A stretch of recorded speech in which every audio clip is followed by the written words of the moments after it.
عالم اسلام میں امامت کا تصور ہے اور کسی حد تک اہل سنت ان 12 اماموں کو اپنا امام مانتے ہیں، مگر وہ کہتے ہیں کہ جن معنوں میں تشیع امام مانتے ہیں ان معنوں میں، یعنی معصوم سمجھنا، اس کو ماننا کیوں ضروری ہے؟ دیکھیں، سب سے بڑی بات یہ معصوم کا نہیں ہے، سب سے بڑا ہے منصوص من اللہ، کہ اللہ نے چنا ہے، اللہ نے چنا تو معصوم ہے، اللہ نے سارے انبیاء معصوم چنے ہیں تو یہ کوئی معصوم نہیں ہے۔ عصمت تو میں قرآن سے آپ کو، اللہ کہہ رہا ہے قرآن کریم میں وَمَن يُطِعِ الرَّسُولَ فَقَدْ أَطَاعَ اللَّهَ، جس نے رسول کی اطاعت کی اس نے اللہ کی اطاعت کی۔ اس کا مطلب ہے رسول خدا کوئی حکم اللہ کے حکم کے خلاف نہیں دے سکتے، نہیں دیں گے، معصوم ہیں۔ اگر معصوم نہیں ہیں تو یہ آیت غلط ہے، علیہ باللہ۔ اور رسول خدا فرما رہے ہیں انی تارک فیکم ثقلین، میں تمہارے درمیان دو گنا قدر چیزیں چھوڑ جا رہا ہوں، کتاب اللہ و عترت اہل بیت، میں اللہ کی کتاب چھوڑے جا رہا ہوں اور اپنی عترت اہل بیت۔ ہم صحابہ میں کیوں تلاش کر رہے ہیں؟ جب پیغمبر کہہ رہے ہیں میں اپنی عترت اپنے اہل بیت چھوڑے جا رہا ہوں، تو پھر ہم اہل بیت میں کیوں نہیں تلاش کر رہے ہیں یہ بات؟ ہر بدلتا ہوا وقت ایک نئے آنے والے حادثے کی پیشن گوئی دے رہا ہے۔ آج اس تاریخ میں کھڑے ہو کے آنے والے دنوں کو کیسا دیکھ رہے ہیں، عالم اسلام کو کیسا دیکھ رہے ہیں، اقوام عالم کو کیسا دیکھ رہے ہیں، اور بڑی جنگیں ہیں آپ کو بھی نظر آ رہی ہیں ہوتی ہوئی؟ سب سے زیادہ پریشان کن بات یہ ہے کہ امریکی جو صدر منتخب ہوا، نو منتخب صدر ڈونلڈ ٹرمپ، اس نے انتخابات سے عین ایک ہفتہ پہلے ایک مرتبہ بیانات دینا شروع کیا کہ میں جنگوں کو ختم کروں، یوکرین کی جنگ کو بھی، مڈل ایسٹ کی جنگ کو بھی، اسرائیل اور فلسطین، یا اسرائیل کی لبنان اور فلسطین، سب کے ساتھ جنگ۔ لیکن اس نے آتے ہی جو اپنی کابینہ اعلان کرنا شروع کیا وہ سب کے سب صہیونی ہیں، اور ابھی ایک اسرائیل اور امریکہ کے یہودیوں کے درمیان میں ایک آرمیگیڈون، اور یہ کہہ لیں کہ ایک مسیحا کا تصور دیا جا رہا ہے کہ ہمارا 2 سال کا مسیحا، اگر یہ 2 سال کے اندر اندر جنگیں کر کے ہمیں فتح نہیں دلواتا تو اس پہ عذاب الہی آ جائے۔ اچھا،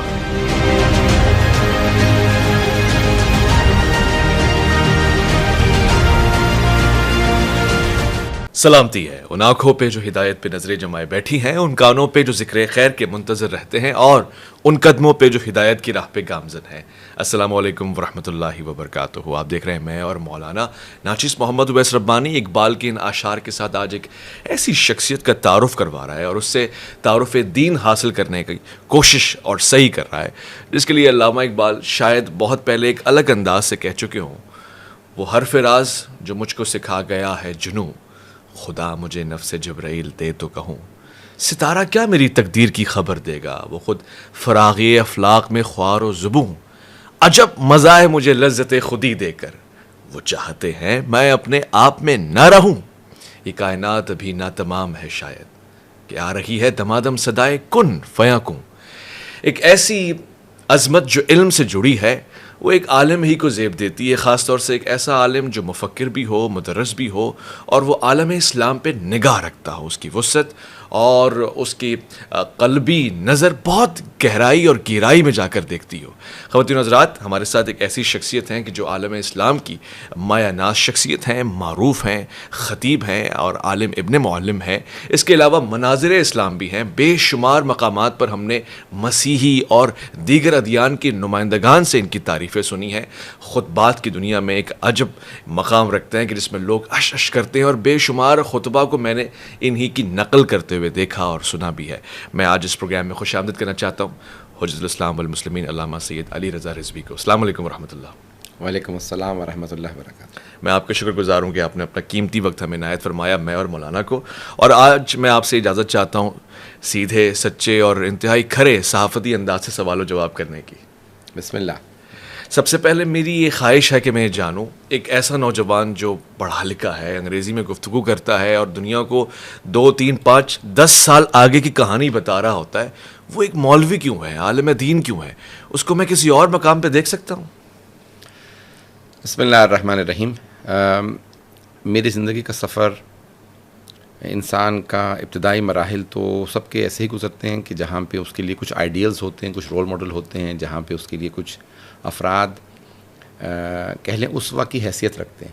میں اپنے دادا سے، بعض اور بزرگوں سے بہت زیادہ متاثر تھا، لیکن جب میں بچپنے میں برطانیہ چلا گیا، پھر بہت جید علماء سے ملنے کا اتفاق ہوا، جن سے متاثر بھی ہوا، اور پھر میری ایک زندگی کے اندر تبدیلی آئی، اور میرے خاندان میں اکثر جو بزرگ تھے وہ کہتے تھے کہ بھی تم لاء کرو، تم پاکستان آنے کے بعد بیرسٹری یا پھر CSS کرو، تو لیکن میں نے انتخاب کیا جسے کہا جاتا ہے تعلیم دین کا شعبہ، اور مجھے آج اس کے اوپر میں جتنا اللہ کا شکر ادا کروں کہ اس نے اس طرف ہدایت دی، اور جو انبیاء علیہ السلام کا اس نے شیوا قرار دیا ہے تبلیغ، اس لباس سے تلبیس کیا، اس لباس کو عطا کیا جو سرور کائنات صلی اللہ علیہ وسلم کا لباس تھا. تو میں اگر پوری زندگی ایک سجدے میں گزار دوں، اور میری زندگی کا بہترین جو وقت تھا وہ قم مقدس، جب وہ سادہ کھانا اور بچھونا، زمین پہ سونا، مقدس اور بہترین اساتذہ سے استفادہ کرنا، اساتذہ سے، تو وہ ایک زندگی کا بھرپور حصہ رہا. آج میرے لیے ہر زندگی کا کوئی، چاہے میں کاروبار میں جانا چاہوں، چاہے میں تدریس میں جانا چاہوں یونیورسٹی وغیرہ میں، چاہے کسی اور فیلڈ میں جانا چاہوں، نفسیات کے یا سیاست، لیکن جو ایک انسان کی زندگی میں ایک ہدف ہوتا ہے، یا انگریزی کا ایک لفظ ہے پیشن، تو جب انسان ایک کسی چیز سے بہت زیادہ لگاؤ رکھتا ہو، تو مجھے وہ تبلیغ میں، تقریر میں، تدریس میں محسوس ہوتا ہے. اور جو اس میں سکون ملتا ہے، ایک لذت محسوس ہوتی ہے کہ اس سے اللہ راضی ہے، اللہ کے رسول صلی اللہ علیہ وسلم راضی ہیں، اہل بیت راضی ہیں، امام زمان علیہ السلام راضی ہیں. یہ سکون کسی اور چیز میں نہیں ملتا. اور اس سکون سے یقیناً پرسکون ہو کر آپ اتنا مشکل اور ہر شب و روز سفر میں رہتے ہیں. میں نے دیکھا ہے لندن، کراچی، پاکستان، پھر پاکستان کے مختلف شہروں میں، پھر دنیا بھر کے ممالک میں آپ جاتے ہیں.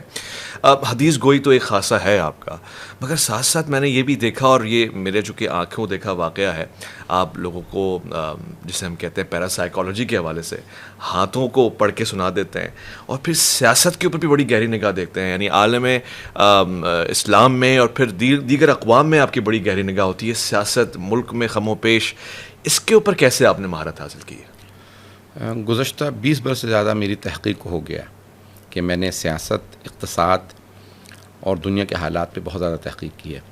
جہاں تک بعض علوم غریبہ یا جو ریئر سائنسز کہلاتی ہیں، عربی میں علوم غریبہ کہا جاتا ہے، جو بہت کم افراد کے پاس ہوتی ہیں، اس کا بچپن سے شوق تھا. لیکن حالات پہ نظر رکھنا، اس پہ تحقیق کرنا، اور صرف اسکرین کے اوپر اعتبار نہ کرنا، بلکہ اعتبار کرنا جسے کہا جاتا ہے، عربی میں کہتے ہیں بین السطور پڑھنا، کہ جو لکھا ہوا ہے خبروں میں اس کے مابین کیا ہے، جو اسکرین پہ نظر آ رہا ہے اس کے پیچھے کیا ہے. اس کے اوپر بہت زیادہ شروع سے ایک جستجو رہی، اور الحمدللہ اب اس پہ نظر ہے. اور ایک حدیث ہے جس میں بہت خوبصورت انداز سے اس حدیث کے الفاظ میں اتقوا فراست المؤمن لأنہ ینظر بنور اللہ، مؤمن کی فراست سے ڈرو کیونکہ وہ اللہ کے نور سے دیکھتا. تو کوشش کرنی چاہیے کہ اندر انسان اپنے معنویت، روحانیت پیدا کرے، کہ وہ ان چیزوں کو ویسا سمجھے جیسے وہ حقیقتاً ہیں. چیزوں کو حقیقتاً سمجھنا یہ ایک بہت بڑا، کہہ لیں کہ اللہ سبحانہ و تعالیٰ کا یہ ایک عطا ہے اس کی، یا یہ خودداد صلاحیت ہے. اب یہ اس میں علم دست شناسی میں ہیں ایسی چیزیں جو ہوتی ہیں کہ 1 ملین میں یا 100,000 میں 1 ملین آدمی میں کچھ لوگوں میں ایسی صلاحیت ہوتی ہے کہ جو چیزوں کو ویسا دیکھ سکتے ہیں جیسے اور لوگ نہیں دیکھ سکتے. بالکل ٹھیک ہے. اچھا، یہ میں اپنی دلچسپی کا اظہار کر رہا ہوں، ورنہ یقیناً آپ جیسے آدمی سے زیب دیتا ہے کہ میں وہ موضوعات چھیڑوں جس کے لیے میں آدمی تلاش کر رہا ہوتا ہوں. اس وقت سب سے زیادہ قحط ہے میرے پروگرام میں کہ اسلام اینڈ سائنس کے اوپر میں بات کروں، کیونکہ بڑا فقدان ہے، اور اس کو سمجھنا، پھر بیاں کرنا، پھر میرے الٹے سیدھے سوالات کا جواب دینا بڑا مشکل ہے. آپ نہیں سمجھتے آج ہمارے پاس جو دین ہے، بطور سوال پیش کر رہا ہوں، وہ آؤٹ ڈیٹڈ ہو گیا ہے، اور وہ پرانا ہے، اور اب اس پہ کوئی عمل کرتا ہے تو اس میں بہت ساری چیزوں میں چینجز اور اپگریشن کی ضرورت ہے. اسلام آج کے دور کے حساب سے بالکل ہو بہو سیٹ بیٹھتا ہے. اچھا دیکھیں، Islam as a religion outdated کبھی نہیں ہے اور نہ ہوگا، کیونکہ اسلام، قرآن جو 1400 سال پہلے کہہ گیا باتیں، مثال کے طور پہ نماز جمعہ میں آپ سورہ جمعہ پڑھتے ہیں، اور اس میں اللہ صرف 2 ادیان سے خطاب کرتا ہے، قل یا ایھا الذین ھادوا ان زعمتم انکم اولیاء للہ. آج بھی ریلیونٹ ہے. اللہ کہتا ہے اے یہودیو، کیا تم سمجھتے ہو کہ تم سچے ہو، تو تم موت کی تمنا کیوں نہیں کرتے؟ آج دنیا میں سارے کے سارے ماہر نفسیات کہتے ہیں کہ سب سے زیادہ جو دین ایک قوم ڈرنے والی ہے موت سے، وہ پیسے والے اور ان میں یہودی. دوسرا خطاب ایمان والوں سے، یا ایھا الذین آمنوا اذا نودی للصلاۃ من تو من یوم الجمعۃ فاسعوا الی ذکر اللہ وذروا، تو یعنی آج بھی ریلیونٹ ہے، قرآن آؤٹ ڈیٹڈ نہیں ہے. مسلمان مبلغ اور مسلمان مفکر وہ آؤٹ ڈیٹڈ ہیں. آج اگر دیکھا جائے تو سارے جو بڑے بڑے سائنٹسٹ گزرے ہیں جنہوں نے ساری بڑی بڑی دریافتیں کی ہیں، آپریشن سب سے پہلے، یا اسٹریٹ لائٹ کا تصور، ایک پورا کا پورا جو ایک نظام ہوتا ہے جسے آج کہتے ہیں سٹی پلاننگ، یہ سارا مسلمانوں نے دیا. اسپین میں مصر سے گیا، مصر میں مدینے سے آیا تھا، اسپین سے پورے یورپ میں گیا. روم، آج دیکھیں دنیا کی 3 بڑی تہذیبیں مانی جاتی ہیں، مصر کی، یونان اور روم. اس وقت دنیا میں روم کی جو موجودہ سیاسی نظام چل رہے ہیں، جیسے سینٹ کا ایک نظام تھا، اس کی پارلیمنٹ تھی، یا یہ اس وقت وہ رائج ہے. صحیح. اگر دیکھا جائے تو انہوں نے سارا کا سارا جو پورے یورپ کے اندر سٹی پلاننگ آئی، جو سارے انتظامات لیے، وہ سارے مسلمانوں سے چرائے ہوئے ہیں. اچھا. میرے ایک دوست سے انہوں نے پوری پی ایچ ڈی کی ہے کہ موجودہ جو برٹش دنیا کے اندر قانون رائج ہے، 2 بڑے کہہ لیجئے کہ لیگل سسٹمز ہیں، ایک برٹش لیگل سسٹم ہے اور ایک دوسرا French legal system. American independent نہیں ہے، انہی دونوں کو ماڈیفائی کرنے کے بعد انہوں نے ایک نیا بنایا ہے، وہ کچھ اور نہیں ہے. اچھا. تو وہ ایک ایرانی میرے ایک دوست سے، بہت بڑے عالم، وہ محقق تھے، اس وقت پی ایچ ڈی کر رہے تھے، پھر اس کے بعد میرا رابطہ نہیں رہا. تو وہ کہتے تھے 80% برطانیہ کے قوانین اسلام سے لیے گئے. اللہ اکبر. برطانیہ کے قوانین؟ برطانیہ کے قوانین. مثال کے طور پہ یہ جو دنیا میں لا آف پوزیشن ہے، یہ اسلام کا رسول خدا نے سب سے پہلے دیا ہے. یہ برطانیہ نے پوری دنیا میں رائج کیا. Everyone is innocent until proven guilty, یہ برطانیہ نے دنیا قانون دیا، یہ رسول خدا نے دیا. یہاں تک میرے ایک دوست سے ان کی تحقیق تھی، وہ کہتے تھے کہ آکسفورڈ یونیورسٹی کا جو، جب آپ جائیں گے لنکن کالج، جہاں پہ سب سے پہلے یعنی لا، قانون اور انگلش لٹریچر کی یعنی یونیورسٹی کا 600 سال پہلے جب بنیاد رکھی گئی، تو کہتے ہیں کہ وہاں پہ جس آدمی نے پہلے کتاب لکھی، اس نے یہ جملے لکھے ہیں: محمد از اے لا گیور، قانون دینے والی ہستی کا نام محمد مصطفیٰ ہے صلی اللہ علیہ وسلم. تو اگر آپ دیکھیں ابن سینا کی اب تک 19ویں صدی تک برطانیہ میں، یورپ میں، خاص طور سے اٹلی اور اسپین کے اندر ان کی ساری میڈیکل کی کتابیں طب کی پڑھائی جاتی تھی. القانون فی الطب جس کتاب کا نام ہے، القانون کے نام سے مشہور ہے، اور ابن سینا کی میں نے وہ انگریزی میں بھی لی ہے اور ساری کی مختلف زبانوں میں. تو اب یعنی میں، اب دیکھیں آپ نے ایک موضوع ایسا چھیڑ دیا کہ جس کے اندر میں گھنٹوں بول سکتا ہوں، لیکن میں کوشش کر رہا ہوں کہ اس کو اختصار کے ساتھ آپ کی خدمت میں پیش کروں.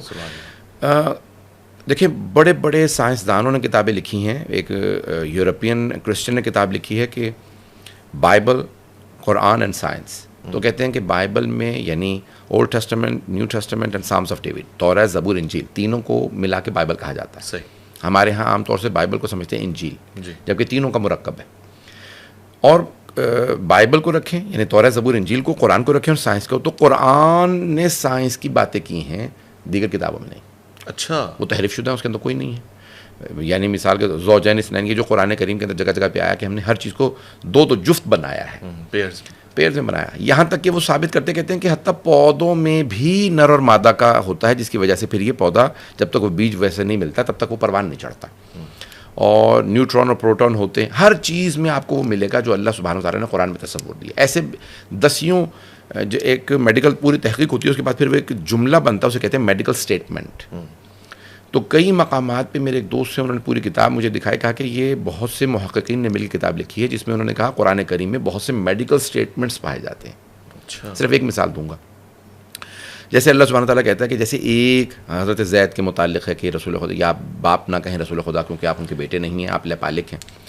تو وہاں پہ کہتا ہے کہ اللہ سبحانہ تعالیٰ فرماتا ہے کہ جیسے ایک جسم میں 2 دل نہیں ہو سکتے، ویسے ہی ایک انسان کے 2 باپ نہیں ہو سکتے. وہ کہتے ہیں یہ میڈیکل اسٹیٹمنٹ ہے.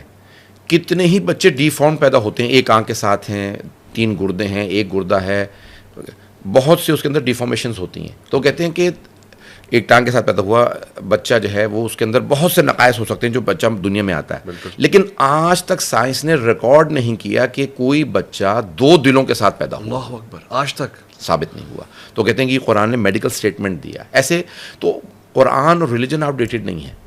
مبلغین، محققین، مفکرین آؤٹ ڈیٹ ہو گئے ہیں. اب وہ کہتے ہیں جی آپ کے اسلاف نے یہ سب کچھ کیا، جو علامہ اقبال کی پوری بحث ہے. جی. تو اب آپ یہ کہیں گے جی میتھمیٹکس ہم نے شروع کیا تھا، انگلش میں تو ال ہوتا ہی نہیں ہے، تو الجبرا اس کا مطلب ہے عربی سے آیا ہے.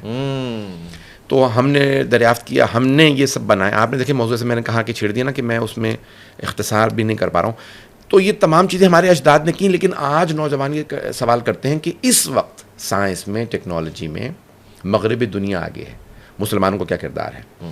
تو ہمیں دوبارہ اس اپنے اسلاف کی تعلیمات کو دوبارہ اجاگر کرنا ہے. میرے ایک دوست ہے، ان کا پنڈی سے تعلق ہے، راجہ فرحت حسین صاحب، برطانیہ میں ان کو ابھی ایوارڈ ملا ہے کہ کسی کی آج تک 13 ڈگریاں نہیں ہیں، ان کی 13 ڈگریاں ہیں. ماشاء اللہ. انہوں نے ایم اے کی ہیں، بی اے کی ہیں اتنے زیادہ، اور ابھی وہ پی ایچ ڈی کر رہے ہیں. اور انہوں نے کتاب لکھی، انہوں نے کہا کہ جب مارگریٹ تھیچر کا زمانہ تھا تو کہا کہ بھئی یہ برطانیہ میں آج پڑھایا جا رہا ہے، لیکن اس کا موجد مثال کے طور پہ موجودہ کیمسٹری کے موجود جو ہیں وہ جابر ابن حیان ہیں. اور انہوں نے سب سے بڑی تحقیق انگریزی میں، حتیٰ عربی فارسی میں اتنی بڑی تحقیق نہیں جو انہوں نے لکھی ہے، اور وہ دوبارہ چھپ رہی ہے، اس کے اندر میرا بھی تھوڑا بہت چھوٹا بہت کردار ہے. اسی طرح سے بہت سے اور موضوعات پہ تاریخ میں لکھ رہے ہیں کہ ان تمام علوم کے موجد مسلمان تھے. تو مارگریٹ تھیچر نے جملے کہے تھے کہ ہم نہیں جاننا چاہتے ان علوم کے موجد کون تھے، ہم یہ جانتے ہیں کہ آج ان تمام علوم میں ہم سب سے آگے ہیں. نوجوان جب دیکھتے ہیں نا کہ آج مثال کون ہے، تو پھر آپ کو محسوس ہوتا ہے شاید ریلیجن آؤٹ ڈیٹ ہو گیا. ریلیجن آؤٹ ڈیٹ نہیں ہوا، بلکہ مفکرین، مبلغین اور وہ تمام افراد جو سائنس میں، یہ مثال کے طور پہ آج یہاں پہ کوئی میڈیکل یا سائنس کے اندر ترقی کر جاتا ہے تو فوراً گرین کارڈ لے کے امریکہ چلا جاتا ہے کہ میں ان کے لیے کام کروں گا، بجائے اس کے کہ وہ یہاں لیبارٹریز ڈیولپ کرے اور یہاں پہ وہ تمام کے تمام، جیسے ناسا ہے یا تمام مختلف ادارے ہیں، ان کو یہاں ڈیولپ کیا جائے مسلمان ممالک میں. ایک آخری بات کہوں گا، نام نہیں لینا چاہتا، چل نام لے بھی سکتے ہیں، عرب ممالک کے بعض کے ہمارے ایک دوست انوائٹڈ تھے. اچھا. تو انہوں نے کہا کہ بنی عباس اور یہ جو ہمارے سابق مسلمان حکمران گزرے ہیں، آیا ہم ان سے زیادہ ترقی کر چکے ہیں یا نہیں؟ اس نے کہا کہ نہیں کریں گے، ہمارے پاس پیسہ زیادہ ہے، ہمارے پاس محل زیادہ ہے، ہم نے پورا انفراسٹرکچر بنا دیا ہے، سڑکیں بنا دی ہیں، بجلی ہے، سب کچھ آج جو مغربی دنیا میں تھی، تو ہم سب چیزوں میں آگے نکل چکے ہیں. تو انہوں نے کہا اگر میں آپ کو روک کے یہ کہوں کہ آپ کے جس استبل میں آپ کے ساتھ بیٹھ کے کھانا ناشتہ کر رہا ہوں، اس میں تمام ملازمین پاکستانی اور بنگالی ہیں. جب آپ کے پاس استبل چلانے کے لیے کوئی عرب نہیں ہے، آپ کے تمام سٹی پلاننگ، سڑکیں بنانے والے امریکن، برٹش، جرمن اور فرینچ ہیں، آپ کے تمام لیبارٹریز، میڈیکل ایسوسیشن، سب کچھ چلانے والے، پیسے سے کسی چیز کو خرید کے ڈیولپ کرنا اور ہوتا ہے، اور خود فکر اور تحقیق، علم کو ترقی دینا یہ اور ہوتا ہے. واقعی اسلاف نے خود سب کچھ ڈیولپ کیا تھا. تو اسلام آؤٹ ڈیٹڈ نہیں ہے، مسلمان جو ہیں وہ مبلغین آؤٹ ڈیٹڈ ہیں، مفکرین. جب بھی ہم اسلام اینڈ سائنس کی بات کرتے ہیں، میری مجبوری ہے، چاہے میں جنگ کی بات کروں ایک ہی نام ذہن میں آتا ہے، صبر کی بات کروں ایک ہی نام ذہن میں آتا ہے، عطا کی بات کروں، لیکن آج جب میں اسلام اینڈ سائنس کی بات کر رہا ہوں تو بے شمار اقوال حضرت علی کے معروف ہیں. کہاں وہ زمین و آسمان کا فاصلہ بتا رہے ہیں، کہاں چاند اور سورج کے حساب سے. ان تمام چیزوں پہ اعتبار کیا جا سکتا ہے؟ آپ اس کو قابل اعتبار سمجھتے ہیں آج کے دور میں؟ اگر آپ دیکھیں تو ایک بہت بڑے عیسائی مفکر گزرے ہیں جن کا بھی 7-8 سال پہلے انتقال ہوا ہے. ان کا نام تھا جورج جورڈیک. جورج جورڈیک کے نام سے ایک بہت بڑے عیسائی مفکر گزرے. وہ کہتے ہیں کہ تقریباً یعنی اب سے 60 برس پہلے ان کو کسی لبنانی شیعہ نے نہج البلاغہ، مولا امیر علیہ السلام کی جو خطبات اور ان کے خطوط اور کلمات قصار کی ایک کتاب ہے، سید رضی نے اب سے 1000 سال پہلے اس کو تالیف کیا تھا. کہا وہ کتاب دی تو کہنے لگے میں آپ کے لیے، کیونکہ آپ بہت بڑے محقق ہیں، فلسفی ہیں، اور تو میں آپ کے لیے کتاب لایا. تو انہوں نے کہا کہ بھئی یہ ہے، کتنی پرانی کتاب ہے؟ یعنی 1000. تو وہ مفکر جورج جورڈیک کہتا ہے کہ میں نے صرف یہ سوچا کہ 1000 سال پہلے ایک آدمی کچھ کہہ گیا ہے، وہ میرے کس کام کا؟ نہ اس زمانے میں سائنس تھی، نہ ترقی تھی، تو میں کیوں پڑھوں اس کتاب کو؟ تو کہنے لگے میں نے کتاب کو رکھ دیا. پھر اچانک دن خیال ہے کہ شاید کسی لائق ہو. تو کہا میں نے اچانک بیچ سے کھول کے دیکھی تو جو خطبہ حضرت علی علیہ السلام کا اس میں کہنے لگے میرے سامنے کھلا تو وہ خلقت کائنات پہ تھا.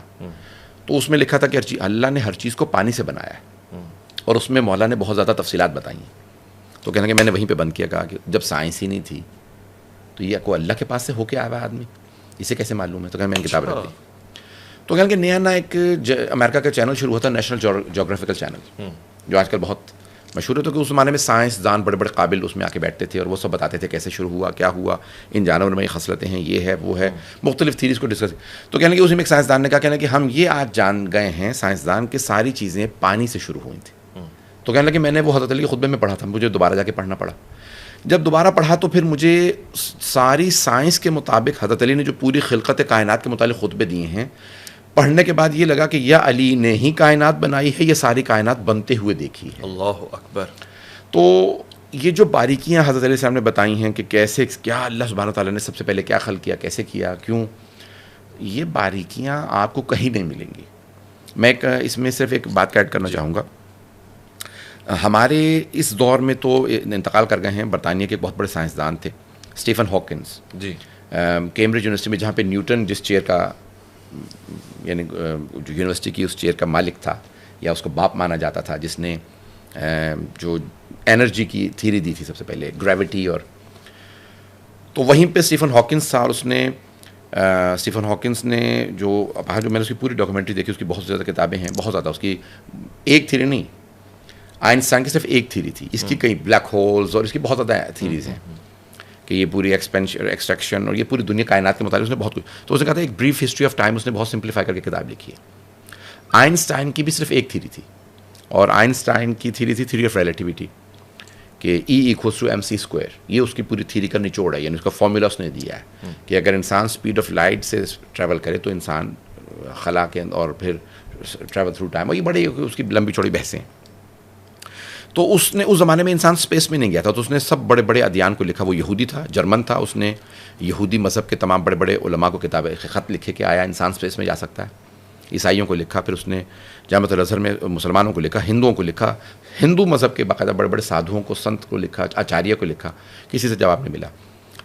وہ کہتا کہ میں جب سب جگہ سے مایوس ہو گیا تو مجھے ایک صاحب نے کہا کہ ایک عالم دین ہے قوم مقدس میں، ان کا نام ہے سید حسین طباطبائی بروجردی. انہیں بھی خط لکھ کے دیکھیں، کہیں گے جب سارے بڑے علماء کو نہیں معلوم تو ان کو تو میں جانتا ہی نہیں ہوں، ان کا نام ہی نہیں سنا.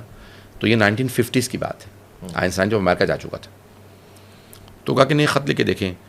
ابھی 2-3 سال پہلے انتقال ہوا آیت اللہ صافی گل پائگانی کا، شیخ لطف اللہ صافی گل پائگانی، وہ آیت اللہ بروجردی کے دفتر میں ہیڈ تھے. تو ان سے سوال ہوا کہ کیا واقعا آئنسٹائن کی خط و کتابت تھی آیت اللہ بروجردی سے؟ تو کہا ہاں، آغا بروجردی نے کہا تھا کہ آئنسٹائن کے میرے پاس خط آتے ہیں. تو آئنسٹائن نے لکھا کہ کیا ممکن ہے انسان اسپیس میں جا سکے؟ انہوں نے کہا ممکن نہیں ہے، ایسا ہو چکا ہے، رسول خدا معراج پہ ہو کے آئے ہیں. اللہ اکبر. اور انہوں نے اس کو باقاعدہ جب یہ دلیلیں دی. تو دیکھیں، یہ ہم مبلغ مفکر جو ہیں وہ آؤٹ ڈیٹڈ ہیں، اور ہمیں بہت سی چیزیں معلوم نہیں ہیں. دین مذہب آؤٹ ڈیٹڈ نہیں. حضرت علیہ السلام کے جتنے فرامین ہیں اس کے اندر آپ کو اتنی گہرائی ملے گی. آپ نے پانی سے متعلق، آپ نے خلقت سے متعلق، آپ نے روح سے متعلق، شیطان کی خلقت سے متعلق، آپ نے حضرت آدم کی خلقت سے متعلق وہ باتیں بتائی ہیں کہ قرآن کی تفسیر کے اندر، کہ دنیا میں حضرت علیہ السلام کے علاوہ، یعنی رسول خدا مدینۃ العلم ہے تو باب مدینۃ العلم حضرت علیہ السلام ہے. ان کے علاوہ کوئی نہیں بتا سکتا، اور آج تک کوئی دوبارہ پیدا ہی نہیں ہوا. ہوگا بھی تو انہیں کا کوئی نہ کوئی امام ہی ہوگا اسی مکتب سے، یعنی امام صادق ہی ہوں گے یا کوئی ایسی امام مہدی ہی ہوں گے. تو آج یہ سب چیزیں دوبارہ ڈسکس کرنے کی ضرورت ہے. خلقت سے متعلق ایسی ایسی باتیں ہیں کہ میں سمجھتا ہوں کہ سوائے اہل بیت علیہ السلام، محمد و آل محمد علیہ السلام کے کوئی جواب نہیں دے سکتا. عجیب بات یہ ہے، اور لطفاً پوچھنا چاہتا ہوں، ہم نے سنا ہے بہت سارے سائنٹسٹ جو بڑے عظیم مرتبے پہ پہنچتے ہیں آخر میں ایتھسٹ ہو جاتے ہیں. خود اسٹیون ہاکنس کے حوالے سے مشہور ہے کہ اس نے کہا کوئی خدا نہیں ہے. اس کی کیا وجہ ہے؟ میں اس کے برعکس کہوں گا، زیادہ تر خدا کو مانتے ہیں. اچھا، جو باغی ہوتے ہیں وہ کیا دیکھتے ہیں؟ مثال کے طور پہ مجھے آپ سے محبت ہے، اگر میں دیکھوں آپ سے ظلم ہو رہا ہے اور کوئی کچھ، میں کہتا ہوں کہ بھئی آپ ایک نیک آدمی ہیں، آپ دین کے لیے کام کر رہے ہیں، آپ اسلام کی ترویج کر رہے ہیں، تبلیغ کر رہے ہیں، قرآن کی ترویج کر رہے ہیں، آپ پہ ظلم ہو رہا ہے، آپ کو جیل میں ڈال دیا جاتا ہے، آپ کو بادشاہ وقت جو ہیں وہ سزائے موت سنا دیتے ہیں، تو اس سے باغی ہو گئے، کیونکہ وہ بہت زیادہ متاثر تھے گیلیلے سے اور بہت دیگر، اور جہاں پہ چرچ نے کردار ادا کیا اس کے خلاف. تو وہ اسٹیفن ہاکنس دیکھیں پوری زندگی موحد رہا ہے. یہ کہتے ہیں آخری سال میں مشرک ہو گیا تھا. کیا اس نے کہیں ریٹن دیا ہے کہ میں مشرک ہو رہا ہوں یا ملحد ہو رہا ہوں؟ جب ایک آدمی پوری زندگی موحد رہا ہے، توحید پرست رہا ہے، آخری سال یا آخری 2 سال کے اندر ایک بات دیکھیں، کئی مرتبہ ایسا ہوتا ہے کہ میرا کسی سے گلہ شکوہ ہے. ایک آدمی چرچ سے مراد میرے یہ ہے کہ کلیسا یعنی ویٹیکن سے یا خود سب سے بڑے پادری سے، پوپ سے اور اس انسٹیٹیوشن سے ناراض ہو جاتا ہے کہ یہ کردار ادا نہیں کر رہے، یہ بادشاہوں کا ساتھ دے رہے ہیں. یعنی چرچ بک رہا ہے علم کے خلاف، اور سیاست کے در پہ جھکتا نظر آ رہا ہے. تو کئی جو اس کرسچینٹی کے ماننے والے موحد ہوتے ہیں, توحید کو مانتے ہیں, کہ اس چرچ کے ذریعے تو وہ اس چرچ کے خلاف بغاوت کا اعلان کر دیتے ہیں. تو اسٹیفن ہاکنز یا ایسے تمام افراد کے جو چرچ کے خلاف ہوئے ہوں, ان کو ہم یہ نہیں کہہ سکتے کہ وہ خدا کے منکر ہو گئے. مسئلہ یہ ہے کہ مثال کے طور پہ اگر میں یعنی اگر مسلمانوں میں دیکھوں, کہتے ہیں کہ کیونکہ آپ ہمارے دین سے نکل گئے ہیں تو آپ کافر ہیں, کیونکہ آپ ہمارے فرقے کو نہیں مانتے, آپ نے مفتی اعظم صاحب کے خلاف بات کی ہے, اس لیے آپ کافر ہیں. جب وہ خدا ہی کا منکر نہیں ہے تو وہ کافر کیسے ہے؟ وہ تو چرچ کا انکار کر رہا, کہتے نہیں کیونکہ آپ نے چرچ کا انکار کر دیا تو آپ کافر ہیں. اور وہ بھی اس نے آخری سال میں یا آخری 2 سالوں میں چند ایک ایسی چیزیں ہوئیں جس کی وجہ سے اس نے چرچ کے خلاف باتیں کہیں, تو انہوں نے کہا کہ یہ کافر ہو گیا, ایتھیسٹ ہو گیا.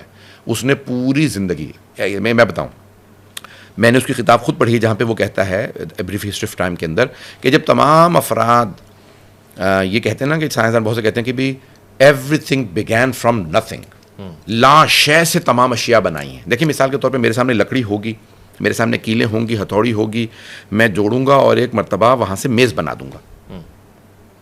تو تمام چیزیں موجود تھیں, میں نے ان چیزوں سے میز بنائی. لیکن جب کچھ بھی نہ ہو, نہ لکڑی ہو, نہ کچھ ہو, تو میں کچھ نہیں بنا سکتا. اللہ نے کچھ نہیں تھا, لا شے سے ساری کائنات بنائی. یہ صرف اللہ کر سکتا ہے, اسے کہتے ہیں اسے خالق.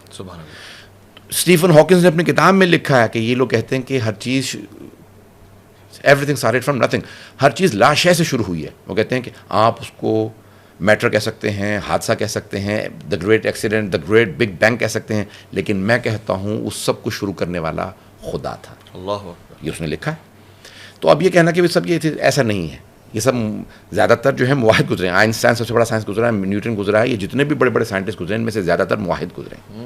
یہ میرا چیلنج ہے. اللہ اکبر, یہ بھی ایک عجیب انکشاف ہے. قبلہ اسلام اینڈ سائنس جس موضوع پہ ہم بات کر رہے ہیں اور آپ جس پہ قیمتی جواہرات اور موتی ہمیں عنایت فرما رہے ہیں, میں یہ چاہتا ہوں آج کے زمانے میں اور پچھلے زمانے میں جو آپ نے کہا کہ اسلاف کی طرف دیکھیں اور آج کے مبلغین کی طرف دیکھیں, جب ہم امام جعفر صادق آپ پہ ہمارا سلام ہو, آپ کے دور کو دیکھتے ہیں, بڑے بڑے سائنٹسٹ ڈیولپ ہو رہے ہیں, دنیا میں اپنا کنٹریبیوشن دے رہے ہیں. آج امام کی سیرت تو ہے, شخصیت تو ہے, مگر سائنٹسٹ نہیں آ رہے یا فلاسفرز نہیں آ رہے. اب کیا کمی ہے؟ اچھا دیکھیں, ہوا سب سے بڑا جو ٹریجڈی ہوئی ہے مسلمانوں کا, تو اس کے بعد بہرحال بغداد کے اندر ایک لیبارٹری بنائی گئی, رصد کا تصور دیا گیا, اور سب سے پہلے پورے کی پوری دنیا کا جو اگر آپ دیکھیں, وہ کہتے ہیں جب ٹیلیسکوپ نہیں تھا, جب آپ دیکھ نہیں سکتے تھے باہر, انہوں نے پورا جو بنایا مسلمان سائنسدانوں نے, ایسٹرونامرز نے, انہوں نے پورا کائنات کا نقشہ بنا کے ویسا ہی دیا جیسا آج سائنس نے دریافت کیا. تو بغداد کے اندر جو لیبارٹریز بنی عباس نے بنائی, سب کچھ کیا, ٹھیک ہے, ہوا, لیکن انہوں نے ظلم ایسا کیا. دیکھیں بعض کا ایسا ہوتا ہے کہ آپ کے ہاں جب لوگ ذہن کا آزاد ہونا بہت ضروری ہے. اب ہمیں کہا یہ جاتا ہے کہ ہم آزاد ہو گئے, 1947 میں آزاد ہو گئے. نہیں, ہماری غلامی کا طریقہ کار بدل گیا. جب انسان آزاد ہو جاتا ہے تو اس کی فکر آزاد ہو جاتی ہے, اس کا وہ پھر علوم کو ایک باکس کے اندر مت دیکھیں. میں ایک بات کہنے والا ہوں, مجھے جانتا ہوں میں بہت کنٹروورشل بات کرنے لگا ہوں. جب آپ کسی ایک سسٹم میں کسی کو تعلیم دے دیتے ہیں نا, ایجوکیٹ کر دیتے ہیں, جی, تو وہ تعلیم دینے کے بعد پھر آپ اس کو دوبارہ ان ایجوکیٹ کرنا پڑتا ہے, ان لرن والی پالیسی, ان لرن کرنا پڑتا ہے. یا آپ نے اب سیکھ لیا, اب اس کو دوبارہ یہ جو آپ نے یہ جو سب بیکار چیزیں سیکھی, اس میں کچھ چیزیں اچھی بھی سیکھی ہیں, کچھ آپ نے سسٹم نے آپ کو جکڑ لیا ہے. اب آپ نے اس سب چیزوں کو انڈو کرنا ہے, آپ نے دوبارہ ان لرن کرنا ہے. اب آپ نے اس کو پھر دوبارہ آپ نے اپنی فکر کو آزاد کرنے کے بعد سیکھنا ہے. جو علامہ اقبال کے بھی آپ ابتدا میں پیش کر رہے تھے, دیکھیں علامہ اقبال نے بڑے بڑے سخت جملے کہے ہیں کہ ملا کو جو ہے ہند میں سجدے کی اجازت, ناداں یہ سمجھتا ہے کہ آزاد ہے اسلام. ارے ہم نماز کی پڑھ تو رہے ہیں, ہمیں نماز کی جو اجازت دے تو رکھی ہے انگریزوں نے, تو غلامی کہاں ہے؟ اسے کہتے ہیں کہ یعنی کئی افراد فکری طور پہ غلام ہیں. ترقی وہ قوم کرتی ہے جہاں پہ فکری لحاظ سے لوگ آزاد ہو جائیں. ایک میں تصویر دیکھ رہا تھا کہ ایک گھوڑے کو چھوٹی سی کرسی سے باندھ رکھا ہے اور وہ بھاگ نہیں رہا, جا نہیں رہا. تو اس پہ بہت زیادہ بحث کی گئی کہ کیوں. تو ایک ماہر نفسیات نے کہا کہ گھوڑے کو کیونکہ تربیت یہ کی گئی ہے, اس کو سدھایا یہ گیا ہے کہ جب تمہیں باندھ دیا جائے گا تو تم بھاگو گے نہیں. شروع میں بھاگتا تھا, مضبوط لکڑی سے باندھتے تھے, مضبوط دروازے سے باندھتے تھے, بھاگ نہیں سکتا تھا. اب ایک چھوٹی سی کرسی سے باندھ دیا تب بھی وہ بھاگ نہیں رہا, کیونکہ اس کے ذہن میں یہ میں تو بندھا ہوا ہوں. ہم یہ جو فکری لحاظ سے باندھ دیے گئے ہیں, جب تک ہم اس سے باہر نہیں نکلیں گے تب تک ہم پھر جب تک دیکھیں مغربی دنیا نے بہت سی چیزیں ایسے کہی ہیں کہ آزادی فکر، ہیومن رائٹس وغیرہ، جس کی آج وہ سب خود نفی کر رہے ہیں، لیکن وہ باتیں کر آ کے ان کے بہت سے آزاد خیال والے لوگ پیدا ہو گئے ہیں، اور ہمارے ہاں غلامی کی وجہ سے لوگ اپنے ہی ملک کو چھوڑ کے باہر چلے جاتے ہیں کہ وہاں آزادی ہے۔ تو یہ جب تک ہم اپنے فکر کو آزاد نہیں کریں گے، ہم دوبارہ وہ ابن سینا اور یعنی وہ ہمارے ابو ریحان بیرونی، یعنی ایک سے ایک، میں آپ کس کا نام لوں، فارابی، اور یہ تمام دوبارہ تب بھی پیدا ہوں گے جب ہم فکری لحاظ سے آزاد ہو جائیں گے۔ وہ زمانے میں معزز تھے مسلمان ہو کر اور ہم خوار ہوئے تارک قرآن ہو کر۔ قبلہ اب میں ایک اور موضوع کی طرف آ رہا ہوں، اور میں موقع سے فائدہ اٹھا کے یہ کہنا چاہتا ہوں، ہم نے شیعہ خطبہ کو، علماء کو ممبر سے اہل بیت کے فضائل سناتے ہوئے سنا ہے، اور ہمیں اچھا بھی لگتا ہے، یعنی اہل سنت عوام بھی اہل بیت کی حد تک سننے کے لیے آتی ہے مجالس میں، مگر خواہش ہی رہی کہ حضور سرور کائنات محمد مصطفیٰ کریم فخر موجودات کے فضائل بیان کیے جائیں۔ میری آج طلب بھی ہے، اور میں نے دیکھا ہے آپ بے شمار مقامات پہ حضور سید والا کے فضائل اس انداز سے پڑھ رہے ہوتے ہیں کہ دیکھنے والا دیکھتا رہ جاتا ہے۔ حضور کی شخصیت مذہب اور مسلک شیعہ میں کیا حیثیت رکھتی ہے؟ ہمارا سب سے بڑا یہ جو عقیدہ ہے کہ فلسفے کی روح سے اور علم عرفان یا تصوف کے اندر کہتے ہیں کہ اللہ سبحانہ و تعالیٰ وہ ہے فیض اقدس، فیض جو کچھ ہے اسی سے ہے، اور اس کے بعد اگر کوئی ہے کائنات میں تو وہ فیض مقدس ہیں رسول خدا سبحان اللہ، اور وہ ہیں نور محمدی کہہ لیں، فیض مقدس کہہ لیں، کہ اللہ سبحانہ و تعالیٰ جو کچھ دیتا ہے وہ رسول خدا صلی اللہ علیہ وسلم کے وسیلے سے دیتا ہے۔ اس نے قرآن جو سب سے بڑا فیض دیا ہے وہ بھی بغیر رسول خدا کے نہیں دیا، اس نے جو اہل بیت دیے ہیں وہ بھی بغیر رسول خدا کے نہیں دیے۔ یہی کہا کہ علی رسول کا بھائی، فاطمہ رسول کی بیٹی ہیں، حسنین رسول کے نواسے ہیں، تو واسطہ فیض اور منبع فیض وہ رسول خدا صلی اللہ علیہ وسلم مرکز ہیں۔ اور امیر المومنین علیہ السلام نے رسول خدا کو جو نہج البلاغہ میں ڈسکرائب کیا ہے، جو ڈسکرپشن دی ہے، ایک مثال کے طور پہ اللہ کہتا ہے کہ وما ارسلناک الا رحمۃ للعالمین، ہم نے آپ کو عالمین کے لیے۔ مولا علی علیہ السلام کہتے ہیں کہ طبیب دوار بطبہ، جب کوئی بھی طبیب ہوتا ہے، ڈاکٹر ہوتا ہے، وہ اپنی پریکٹس کھولتا ہے اور ہر آدمی کو دعوت دیتا ہے علاج کرانے میرے پاس آ جاؤ، میں نے طبابت کھول لی ہے، میں نے پریکٹس شروع کر دی ہے، میری طبابت کا سلسلہ شروع ہو چکا ہے۔ مولا کائنات فرماتے ہیں کہ اللہ نے رسول خدا کو جو بھیجا تو رسول خدا ایک ایسے طبیب تھے جو اپنی پریکٹس ہاتھ میں لیے گھر گھر جا کے علاج کر رہے ہیں۔ اللہ قریہ قریہ، بستی بستی گئے کہ اے لوگوں راہ ہدایت پہ آ جاؤ۔ اور یہ جو قرآن کریم نے کہا حریص علیکم ما عنتم وبالمؤمنین رؤوف رحیم، یعنی کہ ان کو ایک ایسی تما تھی کہ ایک ایک آدمی ہدایت پا جائے، ایک ایک آدمی جہنم سے بچ جائے، ایک ایک آدمی اللہ کے بندگی میں آ جائے۔ مولا کائنات فرماتے ہیں کہ اللہ نے اصول کافی کی بڑی خوبصورت روایت ہے، اچھا، مولا کائنات فرماتے ہیں کہ اللہ نے محمد جیسی دوبارہ مخلوق خلق ہی نہیں کی صلی اللہ علیہ وسلم، کہ اللہ نے جو رسول خدا کو خلق کیا ویسا نہ تھا، نہ ہے، نہ کبھی ہوگا۔ یہ جتنی نعتیں ہیں یہ مولا امیر علیہ السلام کے اگر الفاظ میں آپ دیکھیں کہ جو رسول خدا کو ڈسکرائب کیا، ڈسکرپشن دی ہے کہ سرور کائنات کے، آپ فرماتے ہیں کہ آپ کے سوچنے کا انداز، آپ کے دیکھنے کا انداز، آپ کی ایک ایک چیز، اور کہا کہ اتنی رحمت ہوتے ہوئے اتنی ایک ان کی ہیبت تھی کہ جب گھمسان کا رن پڑتا تھا جنگ میں تو تمام صحابہ پیغمبر کی پشت پہ پناہ لیتے تھے، کہ دشمن اور صحابہ کے درمیان میں رسول خدا اللہ اکبر ایک پوری سپر بن کے کھڑے ہو جاتے تھے، اللہ اکبر، جبکہ رسول خدا کی جنگ کے متعلق کسی نے کچھ نہیں کہا۔ مولا کائنات علیہ السلام نے آپ کی ایک ایک چیز کو، کہتے ہیں کہ اگر رسول خدا آواز بلند کر اللہ اکبر کہتے تھے تو کوئی آپ کے مقابلے میں آ نہیں سکتا تھا، کوئی آپ کا مقابلہ کر نہیں سکتا تھا۔ اور اگر آپ تلوار اٹھاتے تھے، جیسے حنین، جنگ غزوہ حنین میں آپ نے تلوار اٹھایا کہ گھاٹی تھی اور دونوں طرف سے حملہ ہوا، اور لوگ ایک مرتبہ رات کے وقت تاریکی میں سب حملہ جب ہوا تو سب بھاگنے لگے، تو رسول خدا نے اس وقت جملہ کہا تھا، کہتے ہیں کہ پوری زندگی کبھی شعر نہیں کہا، وما علمناہ الشعر وما ينبغي له، سورہ یاسین کی آیت بھی، اور شعر نہیں کہتے تھے تاکہ کوئی یہ نہ کہ شاعر تھا اس نے قرآن بنا لیا، بنایا نہیں ہے، معجزہ ہے، سبحان اللہ۔ تو شعر نہیں کہتے تھے، لیکن کہتے ہیں کہ رجز شعر ہوتا ہے، رجز مقابلے کے لیے، تو کہتے ہیں کہ لا کذب، یعنی رسول خدا نے یہ کہتے ہیں کہ شعر کہا نہیں ہے، ہو گیا ہے۔ اچھا، ہاں، تو آپ نے رجز پڑھا ہے حملہ کرتے ہوئے، قتل نہیں کیا کسی کو، لیکن جب آپ نے تلوار کھینچی اور حملہ کیا تو لوگ کہنے لگے بھاگو، آج محمد خود لڑ رہے ہیں۔ اللہ اکبر، لا کذب، میں انا نبی نبی اللہ لا کذب، میں نبی ہوں جھوٹا نہیں. اللہ اکبر. جب کہہ رہا ہوں کہ نبی ہوں تو جھوٹا نہیں. دیکھیں یہاں پہ آج رسول خدا کا جلال اور جمال دونوں نظر آ رہے ہیں.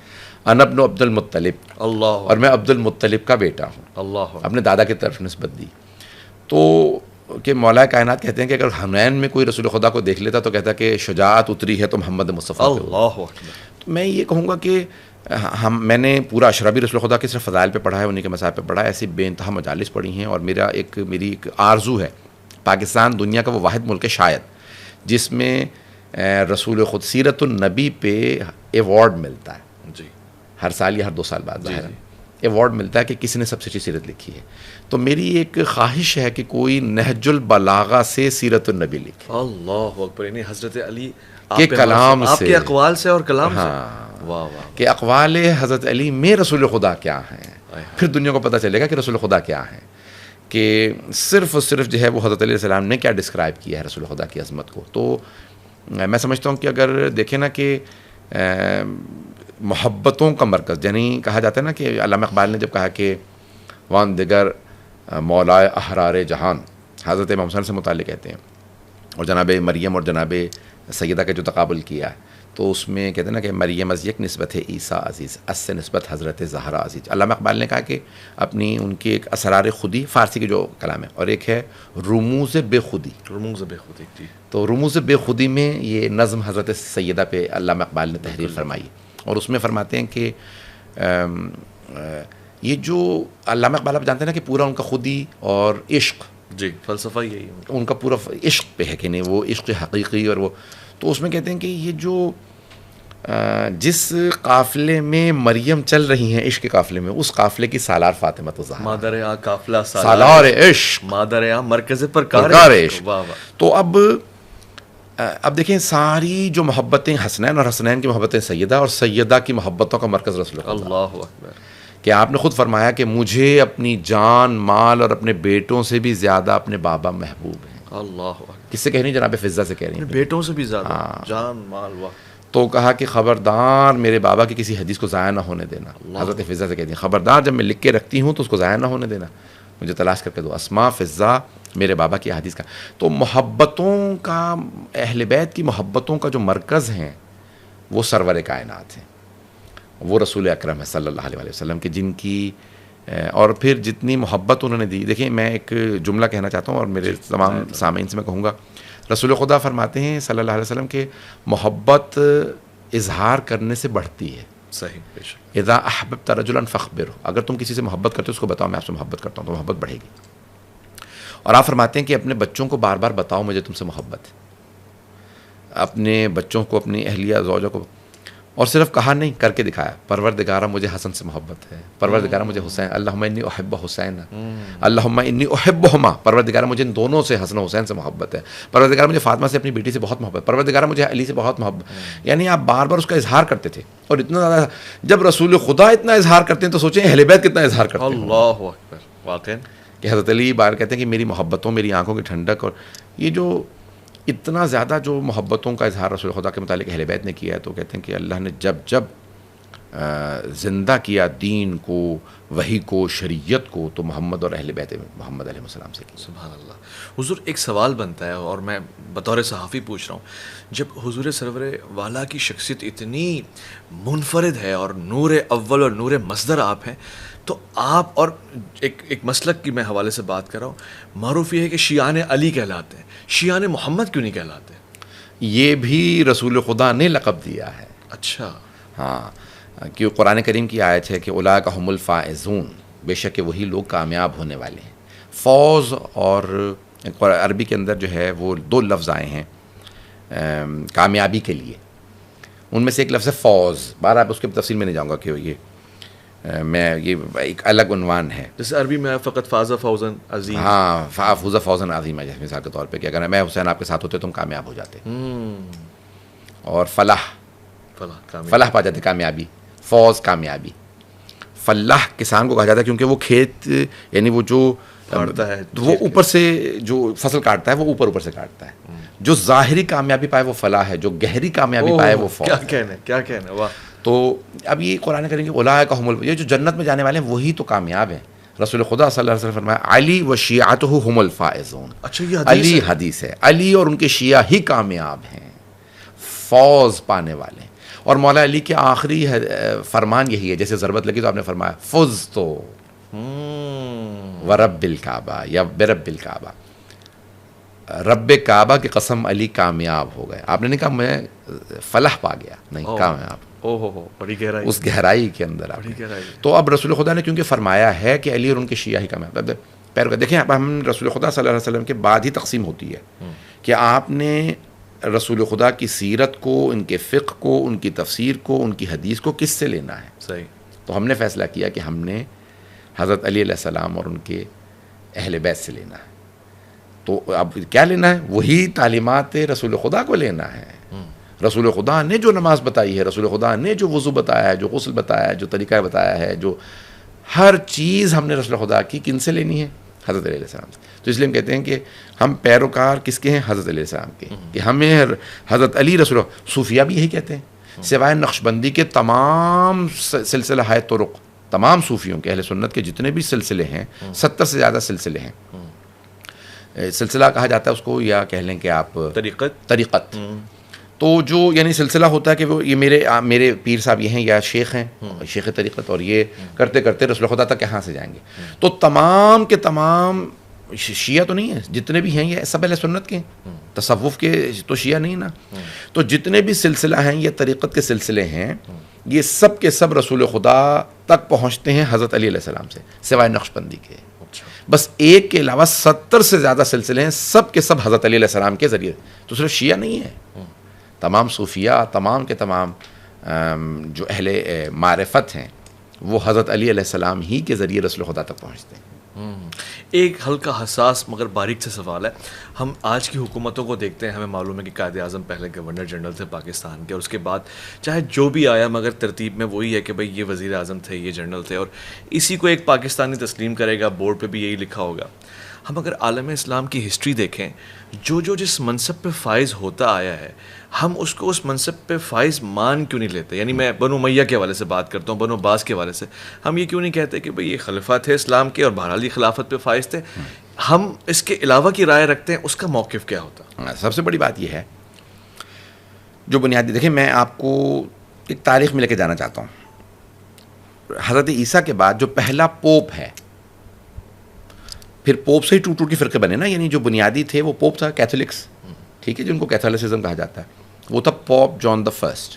یہ پتہ ہے جی, سب سے پہلا پوپ وہ تھا, اور پہلا وہ آدمی تھا جس نے کہا کہ حضرت عیسیٰ اللہ کے بیٹے تھے, ابن اللہ تھے, اور اس کی مخالفت ہوئی. یہ حواریوں میں سے نہیں ہے؟ نہیں ہے, ٹھیک. اور اس کی مخالفت کی گئی. انہوں نے کہا کہ نہیں, حضرت عیسیٰ نے خود کہا تھا خبردار مجھے کبھی بھی الوہیت کا تصور نہ دینا, مجھے خدا نہ کہنا, مجھے ابن اللہ نہ کہنا. اس نے کہا ان سب کو مار دو, کیونکہ یہ تمام کے تمام افراد منحرف ہو گئے حضرت عیسیٰ علیہ السلام سے, ان کو مار دیا گیا. امام جعفر صادق علیہ السلام کی حدیث ہے کہ جہنم کے بدترین گڑھے میں جہاں 4 افراد ہوں گے, ان میں سے ایک جان پال دا فرسٹ ہوگا. فرعون کا نام ہے کہ جس نے 20,000 سے زیادہ بچے مار دیے اللہ کے ایک نبی کو مارنے کے لیے, حضرت موسیٰ علیہ السلام کو. نمرود کا کہ جس نے خلیل خدا کو آگ میں ڈالا. بہر تو غدار یا قدیر جس نے ناقہ صالح کا کوہان کاٹا, اور ان میں سے کہا کہ جان پال دا فرسٹ. مولا یہ تو پادری تھا, عالم دین تھا.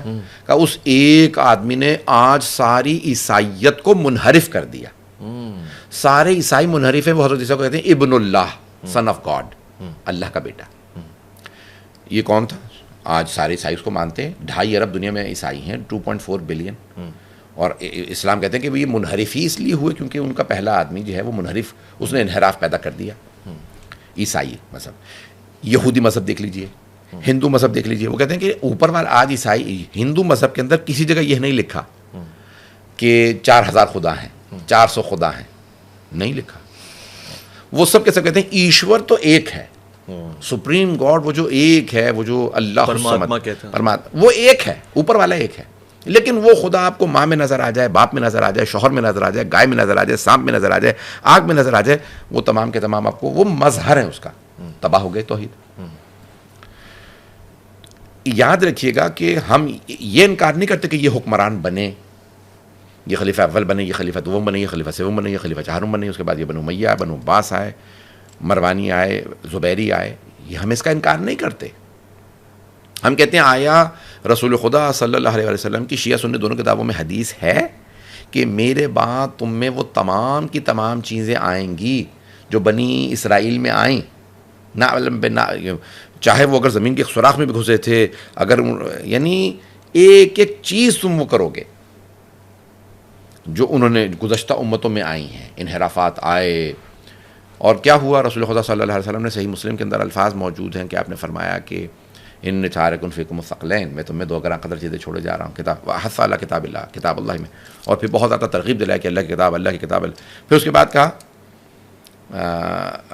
وعطرت اہل بیتی، اور پھر کہا وأذکرکم اللہ فی اہل بیتی، میں اللہ کی خاطر تمہیں یاد کراتا ہوں میرے اہل بیت، اللہ کی خاطر یاد کرتا ہوں میرے اہل بیت، اللہ کی خاطر 3 دفعہ فرمایا. کیوں؟ جانتے ہیں میری امت قرآن سے منحرف نہیں ہوگی، میرے اہل بیت سے منحرف ہو جائے گی، اور اہل بیت سے منحرف ہو گئی. آج اب اگر آپ دیکھیں تو بنیادی طور پہ سب کے سب کہتے ہیں نہیں صحابہ، کوئی اگر صحابہ کا منکر ہو تو وہ مسلمان ہی نہیں رہتا. لیکن یہ کہہ دینا کہ صحابہ نے ریپلیس کر دیا ہر چیز کو اور وہ اصل بن گئے، نہ یہ قرآن کی بنیاد کے مطابق صحیح ہے، نہ رسول خدا کے فرمان کے مطابق. کہیں آپ نے نہیں فرمایا کہ میں قرآن اور صحابہ چھوڑے جا رہا ہوں. اگر 500 سال بعد تبدیل بھی کیا گیا تو قرآن و سنت چھوڑے جا رہا ہوں. نہیں، قرآن و اہل بیت میرا چیلنج ہے. اہل بیت بھی تو اصحاب رسول ہیں نا، یعنی باوجود کہ وہ اہل بیت ہیں اور صحابہ اہل بیت نہیں ہیں، مگر اہل بیت تو صحابہ بھی ہوئے نا. کسی جگہ قرآن کریم کے اندر کسی بھی اللہ نے انبیاء علیہ السلام سے متعلق کہیں نہیں کہا وَإِنَّ مِن یعنی اصحابہ من صحابتہ وَإِنَّ مِن ذُرِّيَّتِہ، ان کے ذریت میں، ان کے اہل بیت میں. تو جب اللہ نے حضرت آدم کے بیٹے حضرت شیش کو بنایا، چلے وہاں پہ اور لوگ نہیں تھے، حضرت انبیاء نسلوں میں آتے ہیں، حضرت نوح کے بیٹے سام کو بنایا، حضرت ابراہیم کے بیٹے اسماعیل و اسحاق کو بنایا، حضرت اسحاق کے بیٹے یعقوب کو بنایا، حضرت یعقوب کے بیٹے حضرت یوسف کو بنایا، ان کے داماد یا بھتیجے حضرت ایوب کو بنایا، یعنی حضرت زکریا کے بیٹے یحییٰ کو بنایا، حضرت داؤد کو بنایا، ان کے بیٹے سلیمان کو بنایا. یعنی ذریت، یعنی بعض ہمیں ذریتاً بعض ہمیں بعض.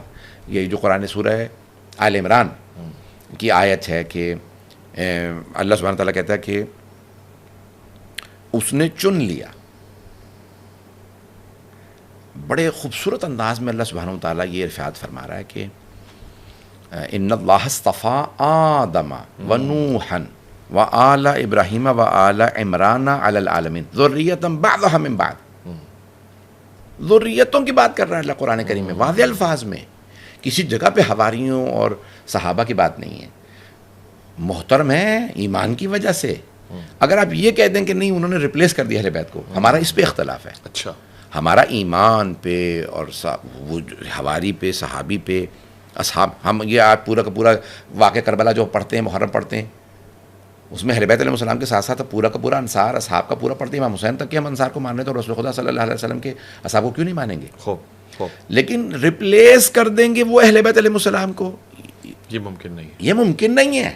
ٹھیک ہے، ایک پوائنٹ بڑا خاص ہے اور بہت سے لوگ اس کو جاننا چاہتے ہیں، انفلیمیبل والی بات کو. یعنی ٹھیک ہے عالم اسلام میں امامت کا تصور ہے اور کسی حد تک اہل سنت ان 12 اماموں کو اپنا امام مانتے ہیں، مگر وہ کہتے ہیں کہ جن معنوں میں تشیع امام مانتے ہیں ان معنوں یعنی معصوم سمجھنا، اللہ کے رسول اور منصوص من اللہ سمجھنا، منصوص من اللہ اور معصوم کا جو حیثیت ہے، اس کو ماننا کیوں ضروری ہے؟ دیکھیں سب سے بڑی بات یہ معصوم کا نہیں ہے، سب سے بڑا ہے منصوص من اللہ، کہ اللہ نے چنا ہے.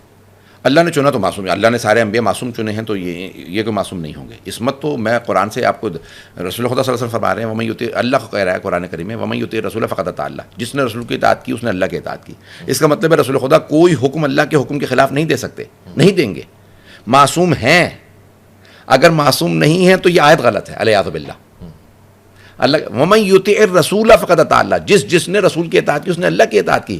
اللہ کبھی خطا نہیں کر سکتا، غلطی نہیں کر سکتا، گناہ نہیں کر سکتا. ایسے ہی کبھی بھی رسول میرا خطا نہیں کر سکتا. تبھی تو عین اطاعت ہے رسول کی اطاعت، اللہ کی اطاعت ہے. بالکل صحیح. ٹھیک ہے، تو ہمارا یہ عقیدہ ہے کہ ان کی جگہ پہ آنے والا بھی ویسے ہی ہونا چاہیے، وَإِلَّا ان کی جگہ پہ نہیں آ سکتا. تو عصمت تو دیکھیے بہت ہے. ان آیت تطہیر ہے، 10 آیات سے میں ثابت کروں خود.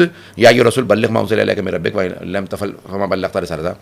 یہ سورہ بقرہ کی آیت نمبر 124 ہے کہ ان اللہ سبحانہ وتعالیٰ جناب ابراہیم علیہ السلام سے فرما رہا ہے کہ انی جاعلک للناس اماما قال ومن ذریتی قال لا ینال عہد الظالمین، ظالمین تک پہنچ ہی نہیں سکتا اللہ کا عہدہ، یہ اللہ کا عہدہ. یہ جو ہم کہتے ہیں خلافت یا امامت، اہل سنت کہتے ہیں خلافت، ہم کہتے ہیں امامت، آیا یہ قرآنی کانسیپٹ ہے یا یہ قرآن سے باہر کا کانسیپٹ ہے؟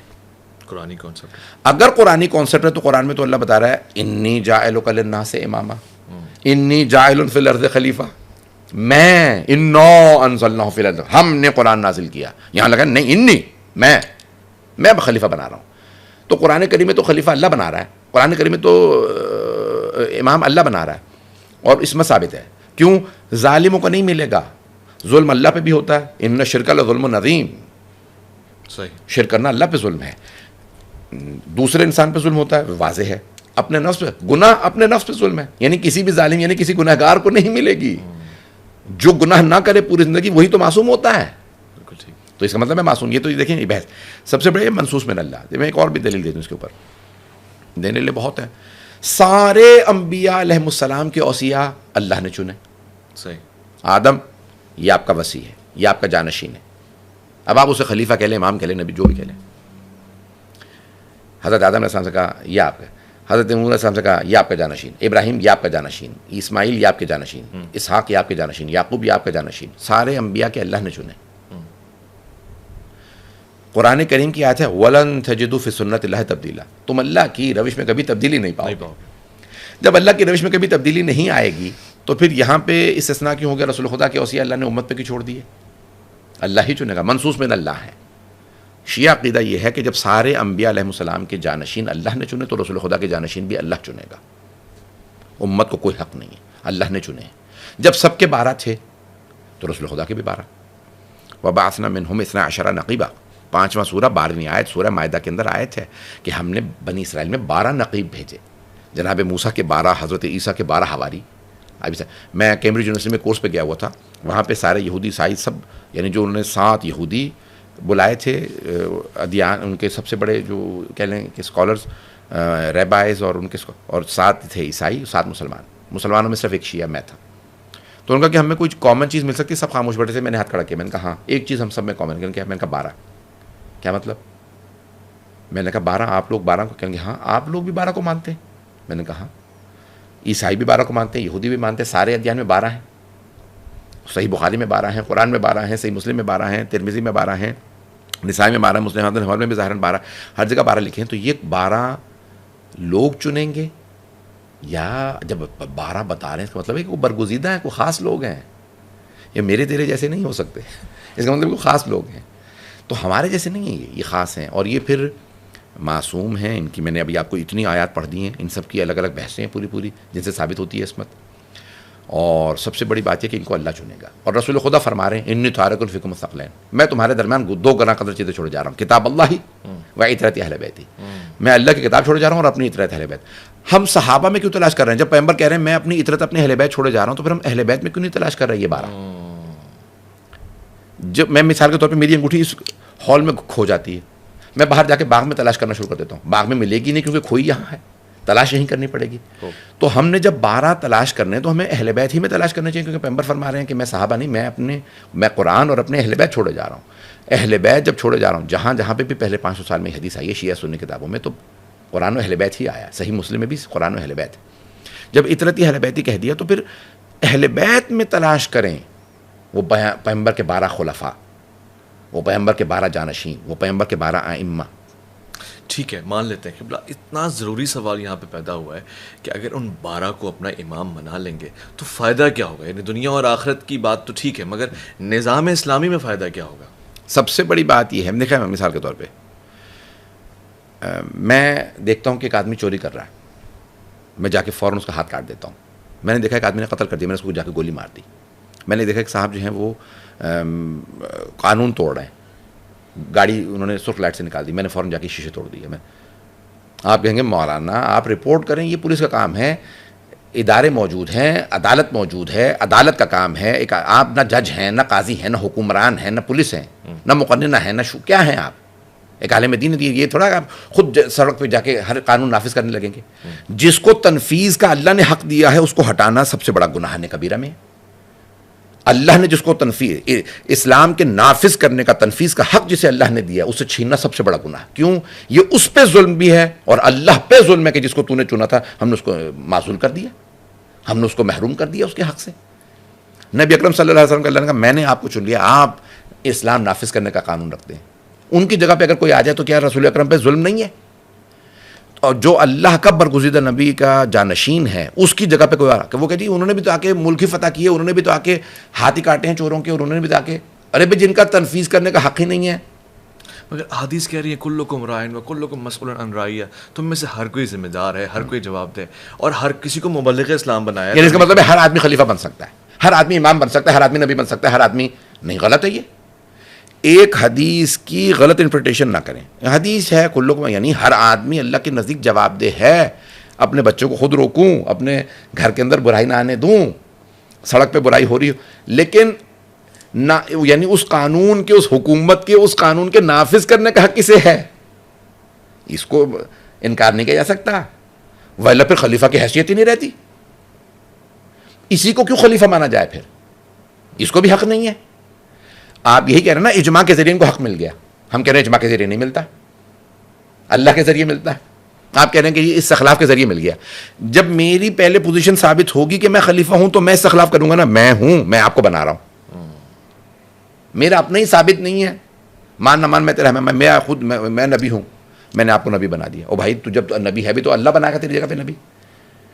جس کا حق ہی نہیں ہے تو وہ آگے سے اس سے خلاف نہیں کر سکتا. جس کا حق ہی نہیں ہے اس کا اجماع سے ثابت نہیں, جس کا حق ہی نہیں ہے اس کا شورا سے ثابت نہیں. جب ثابت نہیں ہے تو کسی طرح سے ثابت نہیں ہے. ٹھیک ہے, ٹھیک ہے. کیا مجھ سے آج کے زمانے میں ظاہر ہے ہر کسی کو موت آ رہی ہے, اور جب میں قبر میں جاؤں گا تو مجھ سے ان 12 اماموں کا پوچھا جائے گا, یا ان شخصیات کے جو مجھ سے کئی سو سال پہلے آئیں تبلیغ کی, کیا ان کا اور میرا کوئی ربط ہوگا؟ دیکھیں یہ قرآن, یہ رسول خدا صلی اللہ علیہ وسلم کی حدیث ہے. یہ جو ہے نا یوم, قرآن کریم کی آیت ہے, ظاہراً سورہ کی آیت ہے, یوم ندعو کل اناس بامامہم, اس دن ہم ہر آدمی کو اس کے امام کے ساتھ بلائیں گے, پکارا جائے گا. یہ امام علی علیہ السلام کی رعیت, یہ حضرت امام حسن علیہ السلام کی رعیت, یہ امام حسین علیہ السلام کی رعیت ہے, یہ امام مہدی علیہ السلام کی رعیت ہے. مسند احمد بن حنبل میں واضح حدیث ہے, من مات ولم یعرف امام زمانہ فقد مات میتۃ الجاہلیہ. جو بھی اپنے زمانے کے امام کی معرفت کے بغیر مرا وہ جاہلیت کی موت مرا, یعنی زمانہ جاہلیت, یعنی پری اسلامک دور میں مر گیا, یعنی کفر کی موت مرا.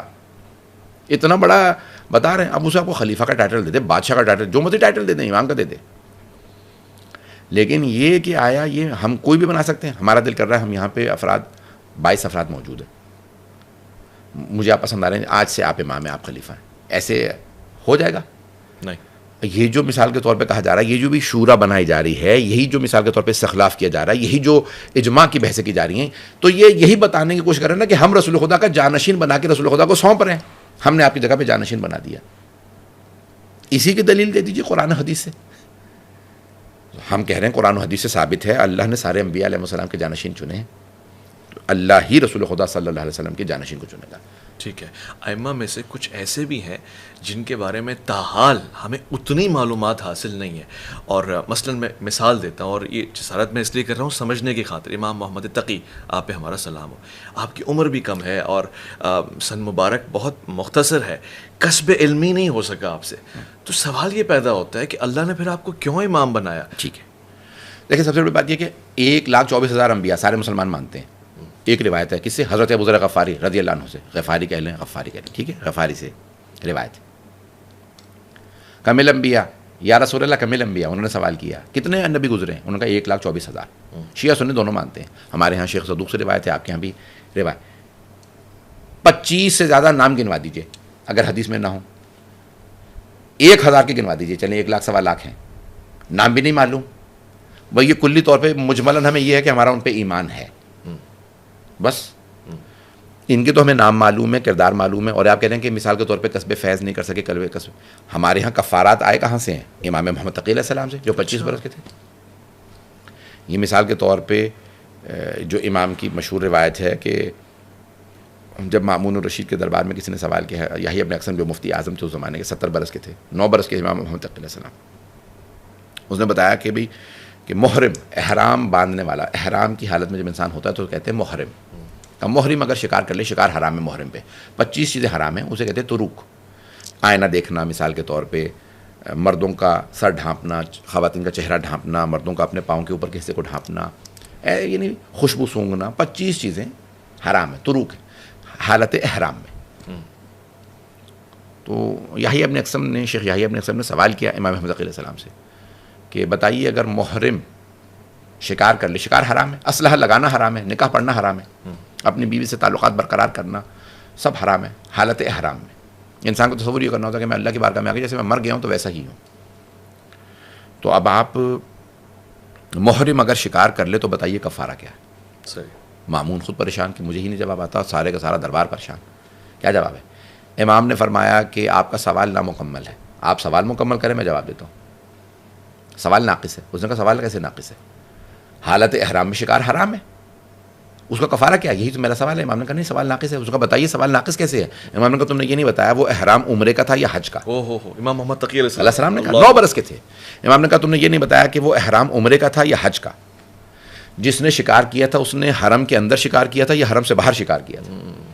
وہ نابالغ تھا یا بالغ تھا جس نے شکار کیا تھا. شکار کرنے والا آزاد تھا یا غلام تھا. 9 برس کی عمر 9 برس کی عمر میں. امام نے فرمایا کہ تم یہ بتاؤ کہ اس نے پہلی دفعہ شکار کیا تھا یا پہلے بھی شکار کر چکا تھا. شکار کرنے کے بعد وہ نادم و شرمندہ تھا یا اس کو کوئی پشیمانی نہیں تھی کہ میں نے شکار کر لیا. اس نے شکار جانور کا کیا تھا یا پرندے کا کیا تھا. اس نے شکار رات میں کیا تھا یا دن میں کیا تھا. اس نے شکار بڑے جانور کا کیا تھا یا چھوٹے جانور کا کیا تھا. امام نے 13 سوالات کیے. اس نے کہا مجھے خود بھی نہیں معلوم. اور یہ آج جتنے بھی الگ الگ کفارات آئے، خود مامون الرشید نے جو خلیفہ بنی عباس میں سے تھا اس نے کہا کہ آیا ان سب کے کفارے الگ ہیں؟ امام نے کہا اللہ اکبر، ان سب کے کفارے الگ ہیں. یعنی 16,000 سوالات کیے گئے ہیں امام سے چند ہفتوں میں بغداد میں. اور وہیں سے کنورژن شروع ہوئی بغداد کے اندر. لوگ شیعہ ہونے لگے کہ ایک 9 برس کا بچہ کہتا ہے کہ میں امام ہوں اور اس سے جو سوال کرو جواب دیتا ہے. چند ہفتے امام بیٹھے تھے، ہر روز آ کے جو آگے سوال کرنا چاہیے. آپ کہتے ہیں امام سے کسب فیض. امام نے وہ سوالات کے جوابات دیے جو کوئی نہیں دے سکتا تھا. خود لوگوں نے سوال کیا کہ آپ بالغ نہیں ہیں، نماز پڑھانے کے لیے بالغ ہونا شرط ہے، آپ نہ بالغ ہیں تو آپ امام کیسے ہو سکتے ہیں؟ امام نے کہا وآتینا حکمت صبیہ. اللہ کہہ رہا ہے ہم نے، سبی کہتے ہیں نابالغ بچے کو، سواد بے یہ سبی.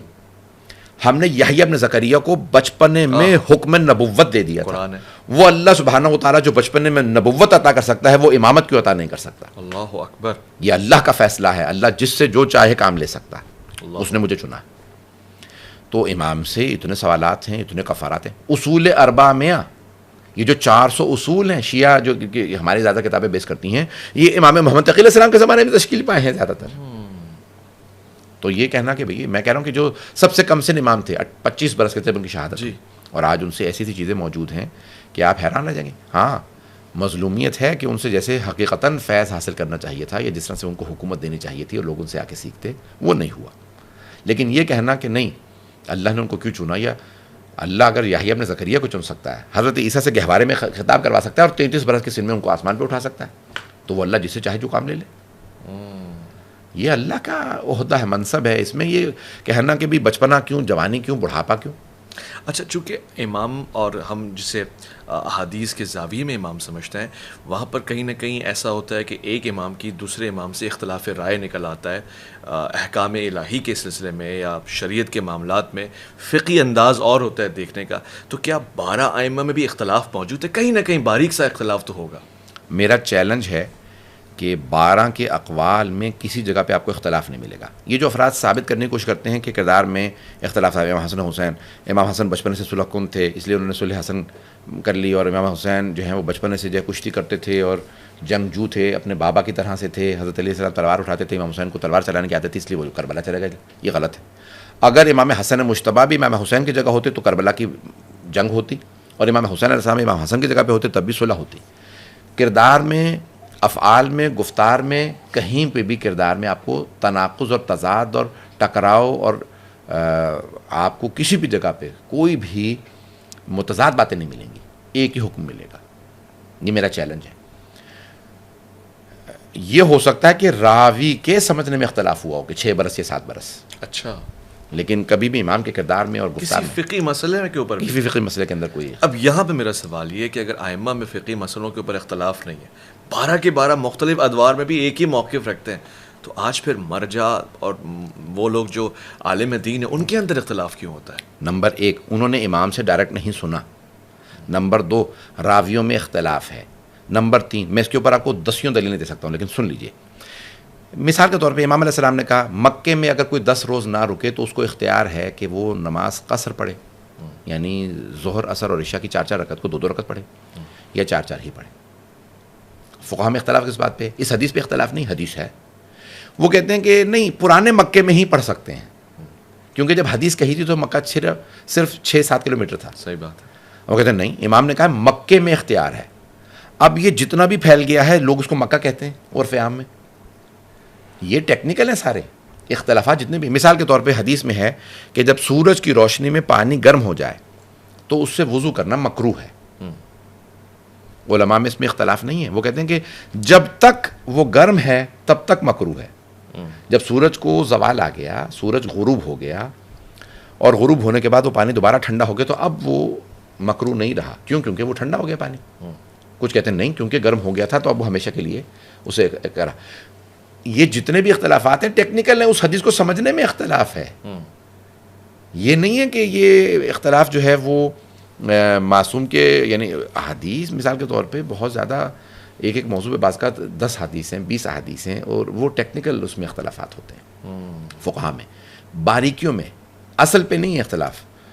اختلاف آتا ہے یعنی فروع دین کے اندر, جیسے کلی جو مسائل ہیں اس پہ نہیں ہوتا کہ فجر ظہر اثر مغرب اس پہ کوئی اختلاف نہیں. 2 رکعتیں 4 رکعتیں 4 ہیں 3 ہیں فرض اور واجب یعنی, اور 4 رکعت عشاء کی. جو جزیات ہیں اس کے اندر کیونکہ ہر آدمی اپنے زاویے سے اپنی نگاہ سے دیکھتا ہے اس کو, اس لیے اس میں اختلاف ہو جاتا ہے اور اس کی بہت سی دلیلیں ہیں. بہت مناسب. اچھا, ہم چونکہ امامت ہی کے سلسلے پہ آئے ہوئے ہیں اور یہ بہت ضروری سوال ہے, میرے بہت سارے سننے والے مجھ سے کہیں گے کہ آپ نے یہ سوال کیوں نہیں اٹھایا جب قبلہ جیسی شخصیت موجود تھی.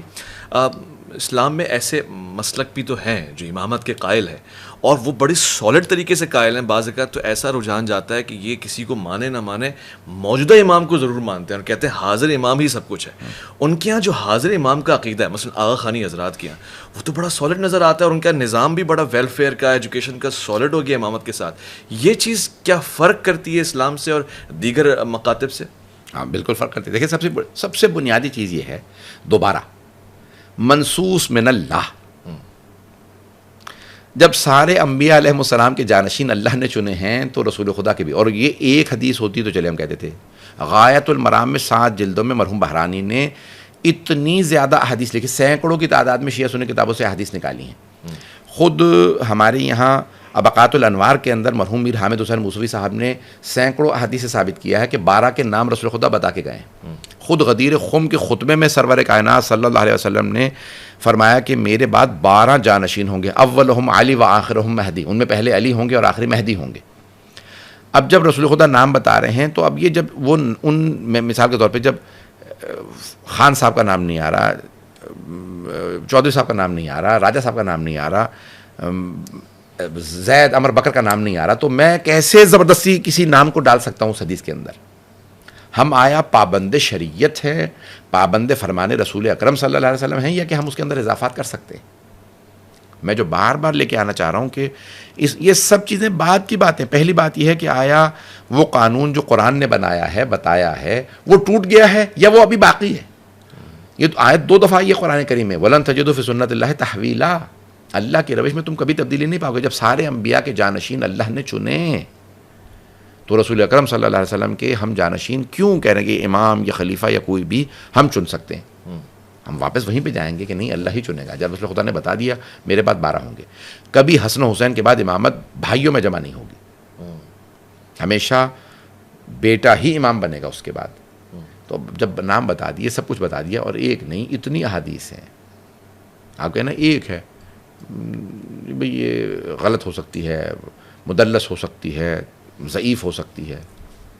ویسے پڑھے لکھی آڈینس اگر یہ سوال پوچھے ہم سے کہ بھئی نیپوٹزم کے خلاف تو پورا ہی زمانہ بول رہا ہوتا ہے, کیا اسلام میں نیپوٹزم اور اس نسل پرستی کا امتیاز ہے کہ بھئی میرا بیٹا ہے اور بیٹا ہی بنے گا, کوئی اور نہیں بن سکتا؟ یہ ہمارے بہت سے کوشش کرتے ہیں لوگ کہ بھئی یہ بادشاہتی نظام انٹروڈیوس کروایا ہے. اگر یہ بادشاہتی نظام ہے تو قرآن کریم مثال کے طور پہ جو انبیاء کے بیٹوں کو کہہ رہا ہے, سب سے پہلی بات ہے شجرہ. حلال زادہ ہونا، شجرہ ہونا، ان کے اجداد کا کافر نہ ہونا. مثال کے طور پہ وہ کہتے ہیں بھی میری چیز ہے تو میری چیز سے میرے کوئی جاننے والا ہی مخلص ہوگا. وہ کہے گا بھی یہ مولانا جو محبت کرتا ہے وہ کہتے ہیں اس کو نقصان نہ ہو. تو جو اس کا وارث ہوگا اس کے اندر کچھ کوالٹیز بھی ہونی چاہیے، یا کہ مثال کے طور پہ کوئی بھی بیٹا ہو سکتا ہے. یافس کو بھی اللہ بنا دیتا. حضرت نوح کے بیٹے کہتا ہے یہ جو گناہ گار ہے، یہ جو ڈوب گیا تھا پہاڑ پہ چڑھ کے، لیس من اہلک، اللہ قرآن کریم میں کہہ رہا نہیں ہے یہ آپ کے اہل، یعنی اہل بیت میں نہیں ہے، اہل نہیں ہے. اس کا مطلب ہے کہ جب آپ کا راستہ چھوڑ دے تو اس کے اندر کچھ نہ کچھ شرائط ہوں گی. ہمارے نزدیک پہلی شرط ہے علم. اچھا، علم شرط ہے. علم لدنی کا مالک رسول اکرم صلی اللہ علیہ وسلم نے کبھی نہیں کہا پوچھ کے بتاؤں گا، دیکھ کے بتاؤں گا، کل آ جانا، وہی آئے گی فوراً آئے گی. یعنی میرا پوائنٹ یہ ہے کہ اس کا علم خاص ہونا چاہیے. ٹھیک ہے. نمبر 2 عصمت کردار. عصمت یعنی کردار. ہر ایرا غیرہ جو ہے وہ رسول اکرم کی جگہ پہ نہیں بیٹھ سکتا جس کا کردار سابقہ مشرک ہو، چور رہا ڈکیت رہا، توبہ کر لی، بسم اللہ توبہ کر لی، آپ رضی اللہ عنہ بن سکتے ہیں. آپ نے توبہ کر لی ہے، آپ کی توبہ قبول ہو سکتی ہے. آپ نے شراب چھوڑ دی، آپ نے زنا چھوڑ دیا، آپ نے جوا چھوڑ دیا، آپ نے سارے گناہ چھوڑ دی، آپ کی توبہ قبول ہو گئی. ہم آپ کو سند دینے کے لیے تیار ہیں کہ آپ رضی اللہ بن سکتے ہیں، آپ کی توبہ قبول. لیکن آپ رسول اکرم صلی اللہ علیہ وسلم کی جگہ پہ نہیں آ سکتے کیونکہ آپ کا کردار جیسے ماضی جو ہے وہ ثابت نہیں کر رہا. انبیاء علیہ السلام کی پوری زندگی میں کہیں شرک نہیں ہے. رسول اکرم صلی اللہ علیہ وسلم یہ تو آپ رسول اکرم کو ہی نیچے لے آئیں اور کہیں کہ جی ان کا بھی صاحب کا کوئی الیاذ باللہ. رسول اکرم کے ماضی کو دیکھیے، ان کے کردار کو دیکھیے، ان کی تاریخ کو دیکھیے. اور قبلہ ہر دور میں ضرورت تو ہے ہی ہے. یعنی امام بھی اسی لیے نا کہ ہم آج کے دور کے امام سے کسب فیض کر سکیں. اگر ہم امام تک نہیں پہنچ پا رہے تو پھر اس کا مطلب ہے سسٹم فیل ہو رہا ہے. مثلا آغا خانیوں کے درمیان ان کا امام تو موجود ہے. پھر یہ ایک الگ بحث آ گئی کہ اب جب اللہ کا جو بنایا ہوا، مثال کے طور پہ حضرت موسیٰ علیہ السلام نے کہا میرے بعد عیسیٰ آئیں گے، مسیح آئیں گے. اب 500 سال گزر گئے، 1000 سال مثال کے طور پہ کوئی نہیں آیا، تو اب نبی نہیں ہے تو اب کیا ہوگا؟ ہاں یہ دیکھیں وہ ایک الگ بحث ہے کہ جب اللہ سبحانہ و تعالیٰ انبیاء علیہ السلام جو ہیں وہ ایک علاقے میں نبی نہیں آ رہے تو وہاں پہ آیا کو عدل و انصاف کا نظام قائم ہوگا، جمہوریت ہوگی، کیا ہوگا؟ وہ ایک الگ بحث ہے، میں اس میں نہیں جانا چاہتا. مگر ہم تو کہتے ہیں کہ حجت ہر زمانے میں ہوتی ہے. تو ان 500 سالوں میں کون ہوگا؟ کوئی نہ کوئی حجت خدا ہیں، آج بھی ہیں. ہمارا عقیدہ یہ ہے کہ 12 امام السلام موجود ہیں. میں یہ دیکھیں دوبارہ واپس لے کے آنا چاہ رہا ہوں اس موضوع پہ کہ ایک کوئی نہ کوئی حجت خدا موجود ہیں جو منصوص من اللہ ہے، جو اللہ کا چنا ہوا ہے. جانشین رسول خدا کو اللہ ہی چنے گا. نمبر 1 اس کی کچھ شرائط ہوں گی. اب اگر لوگ آئیں مثال کے طور پہ حضرت علی کو قتل کر دیں، امام حسن کو قتل کر دیں، حضرت علی کو ضربت لگی، عبد الرحمن بن ملجم نے، میں نام نہیں لیتا کہ مثال کے طور پہ امام حسن علیہ السلام کو زہر دلوا دیا حکمران وقت نے، امام حسین علیہ السلام کو خنجر چلائے، ان کے اصحاب کو سب کو شہید کر دیا، ان کو شہید کر دیا. امام زین العابدین علیہ السلام کو زہر دلوا دیا گیا، امام محمد باقر علیہ السلام کو زہر. تو اب زہر دلوا، تو اب یہ جب مسلسل لوگ مارتے رہیں گے اللہ کے برگزیدہ لوگوں کو تو اللہ پھر کیا کرے گا؟ عیسیٰ کو آسمان پہ اٹھا لے گا تو امام مہدی علیہ السلام کو بھی پردے میں لے جائے گا. میں تب دوبارہ بھیجوں گا جب تم اہل ہو جاؤ گے، جب تم اس لائق ہو جاؤ گے کہ تم ان کو تسلیم کرنے لگو، ماننے لگو، پھر میں بھیج دوں گا. تو اللہ نے حضرت عیسیٰ کو بھی تو آسمان پہ اٹھا ہی لیا نا 2000 سال پہلے، جب یہودیوں نے ان پہ ظلم کیا، بنی اسرائیل نے ظلم کیا، اللہ نے اٹھا لیا، حضرت محمد کو پردے میں ڈال. یہ اب ایک الگ بحث ہے کہ اب جب معصوم اللہ کا برگزیدہ نبی امام علیہ الصلوۃ والسلام جو معصوم ہوگا وہ نظام کو نہیں چلا رہا ہوگا تو اس کی جگہ کون ہوگا؟ اس پہ بہت اختلاف ہے. یہ ایک الگ موضوع ہے کہ اس نظام کو کون چاہیے. یہ نہیں میں کہہ رہا کہ کچھ نہیں ہونا چاہیے، حکومت ہونی چاہیے، نظم و ضبط کے ہم منکر نہیں ہیں، ہم حکومتوں کے منکر نہیں ہیں.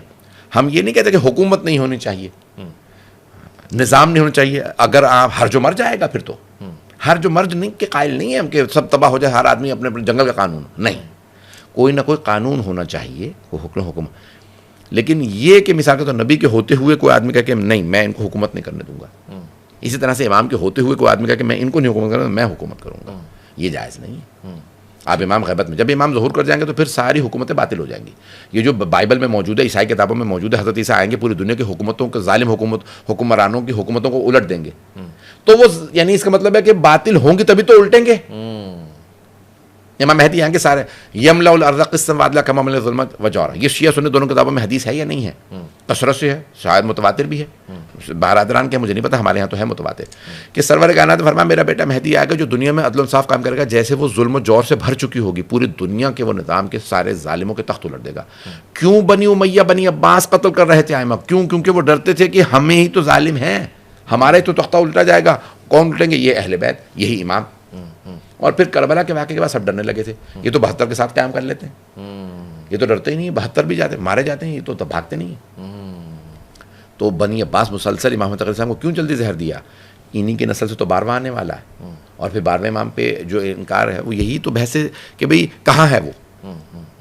ایک اشکال ہے سمجھنے میں، لوگ کہتے ہیں کہ جہاں ائمہ اتنی طیب اور طاہر شخصیت کے مالک ہیں کہ انہوں نے دنیا داری کو اور منصب بادشاہت کو بھی ٹھوکر مار دی، مگر وہیں پر جناب سیدنا امام علی رضا کی مثال دی جاتی ہے کہ وہ تو تخت پہ جانشین ہوئے، ان کے نام کا سکہ بھی چلا.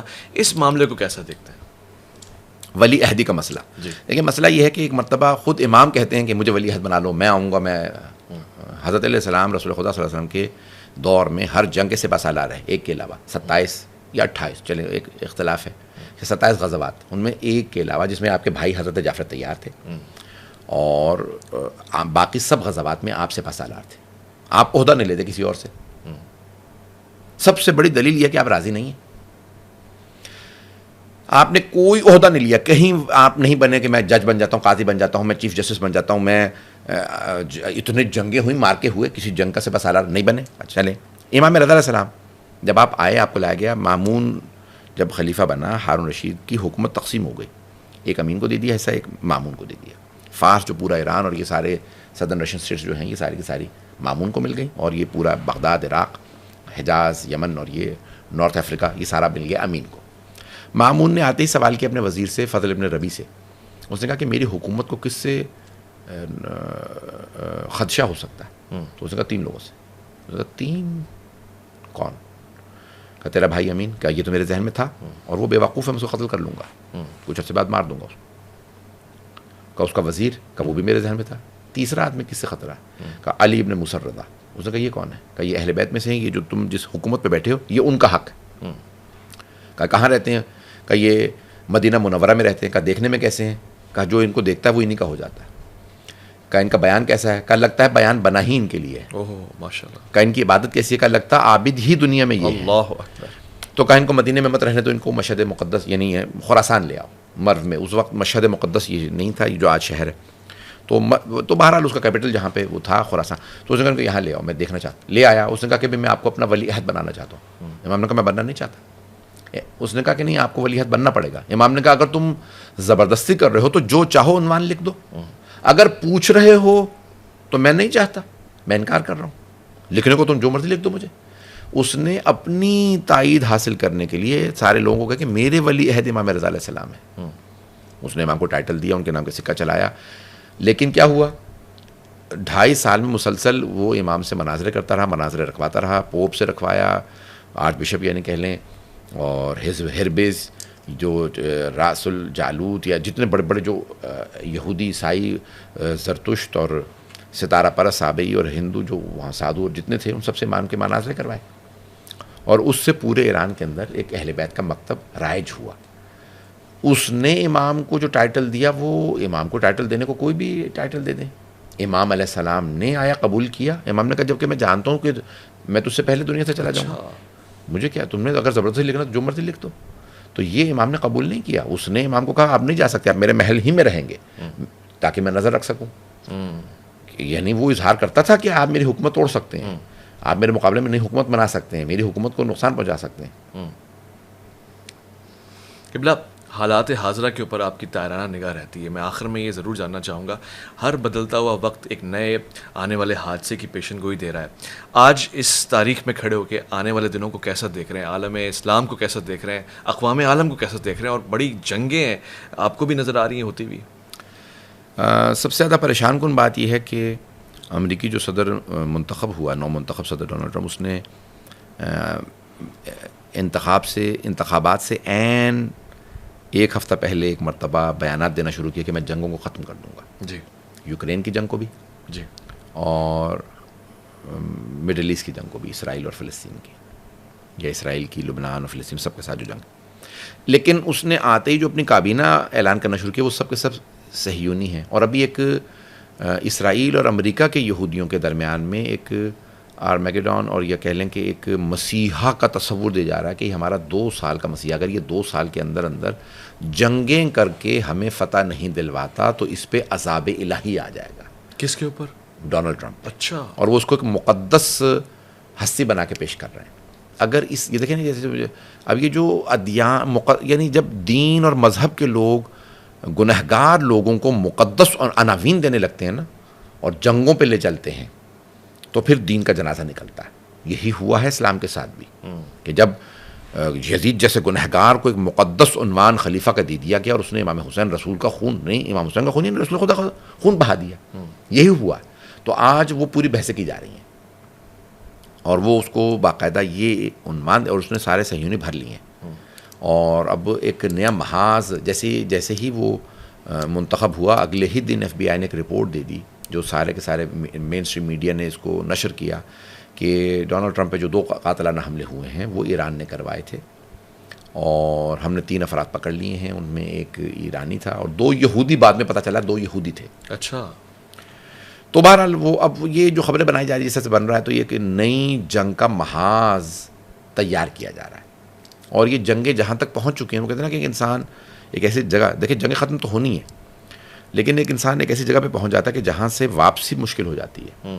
تو یہ میں اللہ کرے کہ غلط ہوں لیکن میں اس نتیجے پہ پہنچا ہوں جو میری انڈرسٹینڈنگ ہے کہ یوکرین کی جنگ جس طرح سے کہہ رہے ہیں کہ فوراً ختم ہو جائے گی، نہیں ہوگا. وقتی طور پہ کچھ شاید ٹھنڈے ہو جائیں محاذ اور ایک نیا محاذ کھلے گا، ٹریڈ وار شروع ہوگی جس سے دنیا بھر میں بہت زیادہ مہنگائی آ جائے گی. امریکہ اور چین کے درمیان، کیونکہ دنیا کی فیکٹری آف دا ورلڈ کہا جاتا ہے چائنا کو، جو پوری دنیا کے اندر سارے مال سب چیزیں سپلائی کرتا ہے.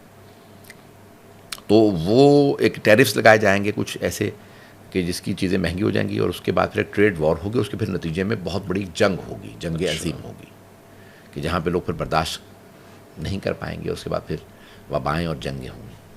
تو کھانے کا اور ایک مڈل ایسٹ کی جنگ کچھ لوگ کہہ رہے ہیں کہ شاید آئندہ 2 ہفتے میں ختم ہو جائے گی. روس روس اور یہ سارے کے سارے مذاکرات، امریکہ کے مذاکرات فیل ہو گئے لیکن اب اس وقت روس جو ہے وہ یہودیوں یعنی اسرائیل اور ایران کے مابین جو ہے وہ صلح کروانے کے لیے کہ ساری جنگیں ختم کر دی جائیں. واللہ عالم. لیکن اگر یہ ابھی رک بھی جاتی ہے جنگ، اب مجھے نہیں لگتا کہ رکے گی. اچھا. ہاں اگر رک بھی جاتی ہے تو دوبارہ یہ ایک خلفشاری دوبارہ پیدا ہوگی اور ایک بہت بڑا محاذ کھلے گا. کیونکہ جس طرح سے یہ ایک ٹرمپ کو لایا جا رہا ہے، جو اس کے ساتھ لوگ مل رہے ہیں، یہ ایک نئے محاذ کی باتیں کر رہے ہیں اور یہ کہہ رہے ہیں کہ ہم سب کے خلاف لڑیں گے اور پھر یہ سب ہمیں یہودیوں کو مارنے کی کوشش کریں گے اور پھر ہمارا الہی مسیحا آئے گا. 2 سال تک یہ لڑے گا. اچھا. اور 2028 تک نتنیاہو کو بھی موقع ملنا چاہیے تاکہ وہ اپنے محاذ کو کسی نتیجے تک پہنچا سکے. صحیح. تو یہ جو جب ایک جنگ، ظلم، بربریت کو مقدس رنگ دینے کی کوشش کی جاتی ہے تو سمجھ لیں کہ خدا نہ خواستہ کوئی بڑا محاذ کھلنے والا ہے. اچھا. ہاں یہ میری ریڈنگ ہے تاریخ کی، جو میرا اپنا وہ ہے کافی تجزیہ. حد تک ماضی میں ہم نے دیکھا، آپ نے پینڈیمک کے حوالے سے بھی بات کی تھی اور وہ بھی چیزیں سامنے آئیں. ابھی اسرائیل کی وزیر اعظم نتنیاہو نے ایران کو اور رجیم چینج کی بات کی اور کہہ رہے ہیں کہ اس میں بڑی پلاننگ ہو رہی ہے. آپ کو لگتا ہے ایران میں رجیم چینج ہو پائے گا؟ دیکھیں یہ جو جس طرح سے باتیں کریں نا کہ اندر سے انقلاب، ایک نیا انقلاب آ جائے جو حکومت گرا دے گا، ایسا نہیں ہو سکتا. یہ دیکھیں بعض اوقات خبریں دی جاتی ہیں کہ بھی بہت کم افراد حامی رہ گئے ہیں. یہ آپ کہہ سکتے ہیں کہ بہت بڑی تعداد مخالفین کی ہو گئی ہے لیکن حامی ابھی بھی زیادہ ہیں. اور پھر دیکھیں بات یہ ہوتی ہے مثال کے طور پہ سیاسی پارٹیوں میں اور آپ کی اسٹیبلشمنٹ میں ٹکراؤ اور لڑائی ہو جائے. ایران کی اسٹیبلشمنٹ، ایران کی افواج، ایران کے ادارے، ایران کی حکومت، ایران کی جو کہہ لیں کہ جو نظام میں رہبریت، ان میں ٹکراؤ نہیں ہے، ان میں اختلافات. دیکھیں ایک ہو سکتا ہے کہ کسی فیصلے کے اوپر ایک کی رائے ایک ہو، ٹکراؤ اور محاذ آرائی نہیں ہے. ٹھیک ہے. تو یہ نہیں گرے گا، یہ نظام نہیں گرے گا. ٹھیک ہے. آیا جنگ بڑی پیمانے پہ ہو سکتی ہے جہاں پہ وہ بہت بڑی تحس ہے، یہ ممکن ہے. اچھا. کہ باہر سے جنگ مسلط کر دی جائے امریکہ اور اسرائیل کے ذریعے، یہ ممکن ہے. لیکن اندر سے نظام اتنا کھوکھلا نہیں ہوا ہے کہ نظام گر جائے اور ایک نیا انقلاب آ جائے اور یہ سارے کے سارے ختم ہو جائے. ایسا نہیں ہوگا. یہ بالکل درست ہے کہ اندر تہران میں اور بڑے بعض شہروں میں، اصفہان میں مخالفین کی تعداد بہت زیادہ ہو گئی ہے. ٹھیک ہے. لیکن ایسا نہیں ہے کہ نظام اور پورا کا پورا سسٹم جو ہے وہ اتنا کھوکھلا ہو گیا کہ لوگ ایک نیا انقلاب لے آئیں گے اور نیا، ایسا کچھ نہیں ہوگا. سیدنا امام مہدی علیہ السلام کے ظہور کے وقت کو قریب دیکھ رہے ہیں یا دور دیکھ رہے ہیں؟ الیس الصبح بقریب، اللہ سبحانہ و تعالیٰ کہہ رہا ہے صبح قیامت ہی قریب ہے، اور قیامت تو بہت دور ہے ابھی، اس سے پہلے ظہور ہونا ہے۔ اور رسول اکرم صلی اللہ علیہ وسلم کی حدیث سے کہ بھی 2 غیبتیں ہوں گی، غیبت صغریٰ ہوگی، غیبت کبریٰ۔ ایک چھوٹی غیبت ہوگی تقریباً 70 برس 69 برس رہی، 260 ہجری سے 329 ہجری تک، تو 69 ایئرس بنتے ہیں غیبت صغریٰ کی، اور اب غیبت کبریٰ چل رہی ہے۔ بہت بڑے بڑے علماء، بہت سے لوگ کہتے ہیں کہ 80% شاید 90% سے زیادہ جو علامات احادیث میں آئی ہیں ظہور کی وہ پوری ہو چکی ہیں، لیکن وہ جو خاص علامات ہیں وہ بھی باقی ہیں، یعنی جو آخری 1 سال 2 سال کی علامات نشانیاں ہیں وہ پوری نہیں ہوئیں۔ اچھا، لیکن اس کے علاوہ جو بہت زیادہ نشانیاں بتائی گئی ہیں وہ بہت زیادہ ہیں، وہ رسول اکرم صلی اللہ علیہ وسلم سے ہیں، مولا علی علیہ السلام سے ہیں، امام صادق ائمہ علیہ السلام نے بہت زیادہ علامات بتائی ہیں، میں نے اس کی بہت زیادہ مطالعات کیا، اور وہ اس میں سے اکثر 80-90% سے زیادہ علامات پوری ہو چکی ہیں۔ اللہ اکبر۔ اچھا، ہمارے شارٹ کویشچنز ہیں، اختتامی لمحات ہیں، تو میں چاہوں گا کہ زیادہ سے زیادہ اپنے ناظرین کو، سامعین کو پہنچا سکوں۔ ہاتھوں کو دیکھنے کے حوالے سے کچھ لوگ کہتے ہیں کہ ناپسندیدہ ہے، علم نجوم ناپسندیدہ ہے، اس پہ آپ کی کیا رائے ہے؟ اچھا دیکھیں، بہت سے علوم سے احادیث میں منع کیا گیا، جیسے علم نجوم سے ہمارے ہاں کتاب محرمہ جو مقاصد کے اندر مقاصد محرمہ میں بحثیں ہیں، تنجیم یا نجوم کو وہاں پہ انہوں نے حرام قرار دیا۔ قیافہ شناسی، چہرہ پڑھنا یہ کیا گناہ کرتا ہوگا، کیا کیسا ہوگا، اس کو منع کیا گیا ہے۔ اسی طرح سے اس پہ حدیث نہیں ہے، علم دست شناسی اسے کہا جاتا ہے، پامسٹری، لیکن یہ اسی زمرے میں آ جاتا ہے۔ اچھا، ایسے بہت سے علوم ہیں، جیسے علم جفر ہے، اس کو حرام نہیں قرار دیا گیا ہے، جیسے رمل ہے، بہت سے کہتے ہیں اس کو حرام قرار دیا، یعنی یہ پوری بحثیں ہیں مختلف علوم سے، ان کو کہتے ہیں علوم غریبہ، یعنی جو ریئر سائنس ہوتی ہے ہر آدمی نہیں جانتا، کچھ یعنی چند افراد ہوتے ہیں جو خواص کے لیے خواص کے، تو یعنی میں دیکھیں کہ شوق ہوتا ہے، تو میں نے مختلف علوم کیے بہت زیادہ شوق کی وجہ سے، تو لیکن ان بہت سے ان علوم کو ان کی ممانعت کی گئی، کیونکہ انسان کو اللہ نے ایک صلاحیت دی ہے ماضی دیکھنے کی، مستقبل دیکھنے کی صلاحیت نہیں دی، تو جب انسان کو اللہ نے کیونکہ کئی لوگ پریشان ہو جاتے ہیں، کئی لوگ کہتے ہیں جب ہوگا ہی نہیں یا یہ ہو جائے گا تو میں کیوں محنت کروں، اسی لیے کئی مرتبہ کہا جاتا ہے اللہ نے ظہور کا وقت معین نہیں کیا، بتایا نہیں، تاکہ لوگ کہیں کہ اگر میری زندگی میں ظہور ہوگا تو میں تیار رہوں، آمادہ رہوں، یعنی تیاری کر کے رکھیں، میں متقی بنوں، میں پرہیزگار بنوں، میں نیک بنوں۔ اسی طرح سے اللہ نے بہت سی صلاحیتیں دی نہیں انسان کو کہ انسان اپنے مستقبل کو دیکھے۔ یہ بھی ہم بھی جو کہتے ہیں بہت سی چیزیں کہہ رہے ہوتے ہیں، تو یہ نہیں کہہ رہے حتمی طور پہ ایسا ہوگا، تو اللہ ہی جانتا ہے کہ کیا ہوگا، بعض کا گائیڈ لائن کے طور پہ ایسی چیزیں ہوتی ہیں، تو یعنی مختلف علوم یہ جو ہم اپنے حساب کتاب سے کہہ رہے ہیں کہ ہم تحقیق کر رہے ہیں کہ حالات ایسے بن رہے ہیں سیاسی، تو یہ نجوم کی بیسس پہ نہیں ہے، بنیاد اس کی نجوم یا یہ ان علوم کے ذریعے نہیں، یہ وہ ٹھیک ہے وہ بھی ہیں اپنی جگہ پہ، لیکن یہ سیاسی حالات کا مطالعہ اور دنیا کے حالات کو عالموں بے زمان نہیں، لا یحجم علیہ الفتن، رسول اللہ صلی اللہ علیہ وسلم کی حدیث ہے نا کہ جو اپنے زمانے کا علم رکھتا ہوگا اس کے اوپر فتنے حملہ آور نہیں ہوں گے، تو اپنے زمانے کو سمجھنا اور اس کے سمجھنے کے بعد اس کا ایک تجزیہ کرنا، ایک تجزیہ تحلیل ہے، لیکن ان علوم کے متعلق تو بہت زیادہ مختلف علوم کے متعلق مختلف حدیثیں ہیں، اور ان میں سے اکثر کو منع کیا گیا ہے، کیونکہ انسان ان سے پریشان ہوتا ہے، اور انسان میں اللہ نے وہ صلاحیتیں نہیں دی جو ان کا تحمل رکھتا ہو یا مستقبل کو دیکھ سکے۔ کچھ دلچسپ سوالات ہیں، یقیناً بہت ساری شخصیات میں سے کچھ کو چننا بڑا مشکل ہوتا ہے، ائمہ علیہ السلام میں ایک ایسی شخصیت جو آپ کو بارہا یاد آتی ہے، جن کا ذکر کرنے پہ بہرحال سب کے ساتھ مگر لطف الگ آتا ہے، وہ کون ہے؟ انبیاء علیہ السلام میں رسول اکرم صلی اللہ علیہ وسلم کی ہستی، بے شک، اور ائمہ علیہ السلام یا اولیاء اوصیاء میں مولا امیر علیہ السلام، یہ 2 ہستیاں ایسی ہیں کہ انسان اگر